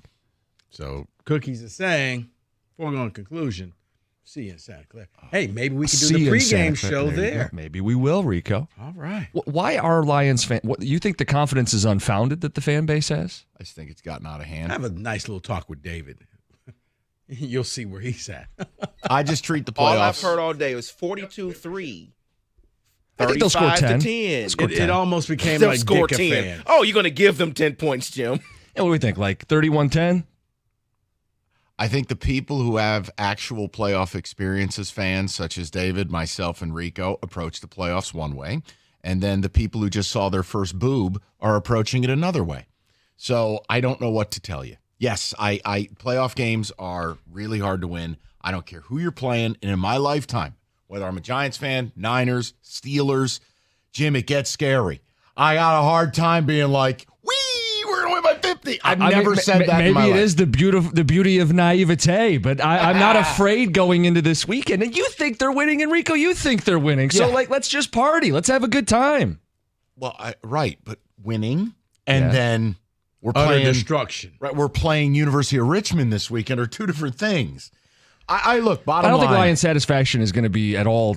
No, if they win by 1 or they win by 100, makes no difference. difference. You're into the NFC title game. That's been my point the whole week. It boils down to the fact Lions fans have no respect for Baker Mayfield. Right. At all. And it's like, there's no way we're losing to him. How much are we allowed to make of the first meeting? You could say nothing, but I mean, the first meeting was in Tampa. They won 20-6, and the Lions were missing half a dozen key pieces that are now healthy. I make a little bit of it, some of it, because Ben Johnson and Jared Goff had direct answers to Todd Bowles, which was, we're going to throw 44 times. You're not going to do anything. There were guys running wide open in that game. Now, the problem, it only netted 20 points, but at least I've seen it. The Bucs have to answer for it. The Bucs have to show, what are you going to do to make it look different? Well, think about it from the Bucs' perspective, right? They faced the Eagles at home in the first game, a team that has quit openly. Now you're going to face a very different opponent going on the road against a team that's all hopped up and a fan base that's going to be fueling it, shoveling coal into the furnace. They were a home underdog. Now they're on the road and they're an underdog. So to them, everybody keeps telling you, you're not good enough to beat this team. You're not good enough to beat that team. But the Lions, we And, can acknowledge, by the way, better than the Eagles down the CJ stretch. Gardner-Johnson, if you had a real quarterback, you'd actually have a good team. See, I don't make a lot of that comment because after the first snap, it has no bearing. You're playing football. That's it. Could I live without it? No. Sure, I could. But I mean, whatever. You forget about it until all of a sudden you get a chance to, okay, you know what? I remember what he said. Let's we did the podcast Let's run that today. touchdown play. I think they're winning. I don't like that spread. Maybe they win 31-10 and it's a party. Bottom line, enjoy it. But this whole thing where I got guys calling in going, hey, and we're going to beat San Francisco. Okay, now you lost me. We'll get to San Francisco when we get to San Francisco. I don't share Why that don't you just optimism. Costa lock it while you're at it? Go ahead. Hey, if you listen to the podcast, I already did for this the week. Packers? This week, Lions, Costa lock, I cover the thought you- 6.5. Oh yeah, I saw your tweet, your yeah. ex or Yeah. whatever. Yeah. Oh, well, were you having an active afternoon? What happened? No, I just posted some pics and a link to our pod promoting the work we do. He put the lock next to the Lions thing. Yeah. Your we. So what is the I will actual... welcome others. We as a group, I will welcome the others at 6 o'clock. I will welcome the people who are overconfident and cocky to the party. We'll have a party at 6 o'clock. It's a Prime good that pump. It's a good You don't want to be featured in that song. You've heard that, right? Yeah, I heard of it too. Can we play it at 6? Yeah, you have carte blanche. Okay, Do you great. want the Wojo Dip song? Did you hear the new TJ drop? What's the TJ drop? Oh, give it to him, David. Oh, Tej. Yeah, I heard that one too. Enjoy your Fridays. You have carte blanche. Cookies is going to take you deep into the night. We will talk to you Monday at 2 to preview Lions and Niners. Say it. Just win by 1, win by 100. Win. We'll talk to everybody. We got to beat the Packers first. Stop. They're too confident. You're too scared. Nobody's got it right. We'll talk to you Monday at 2.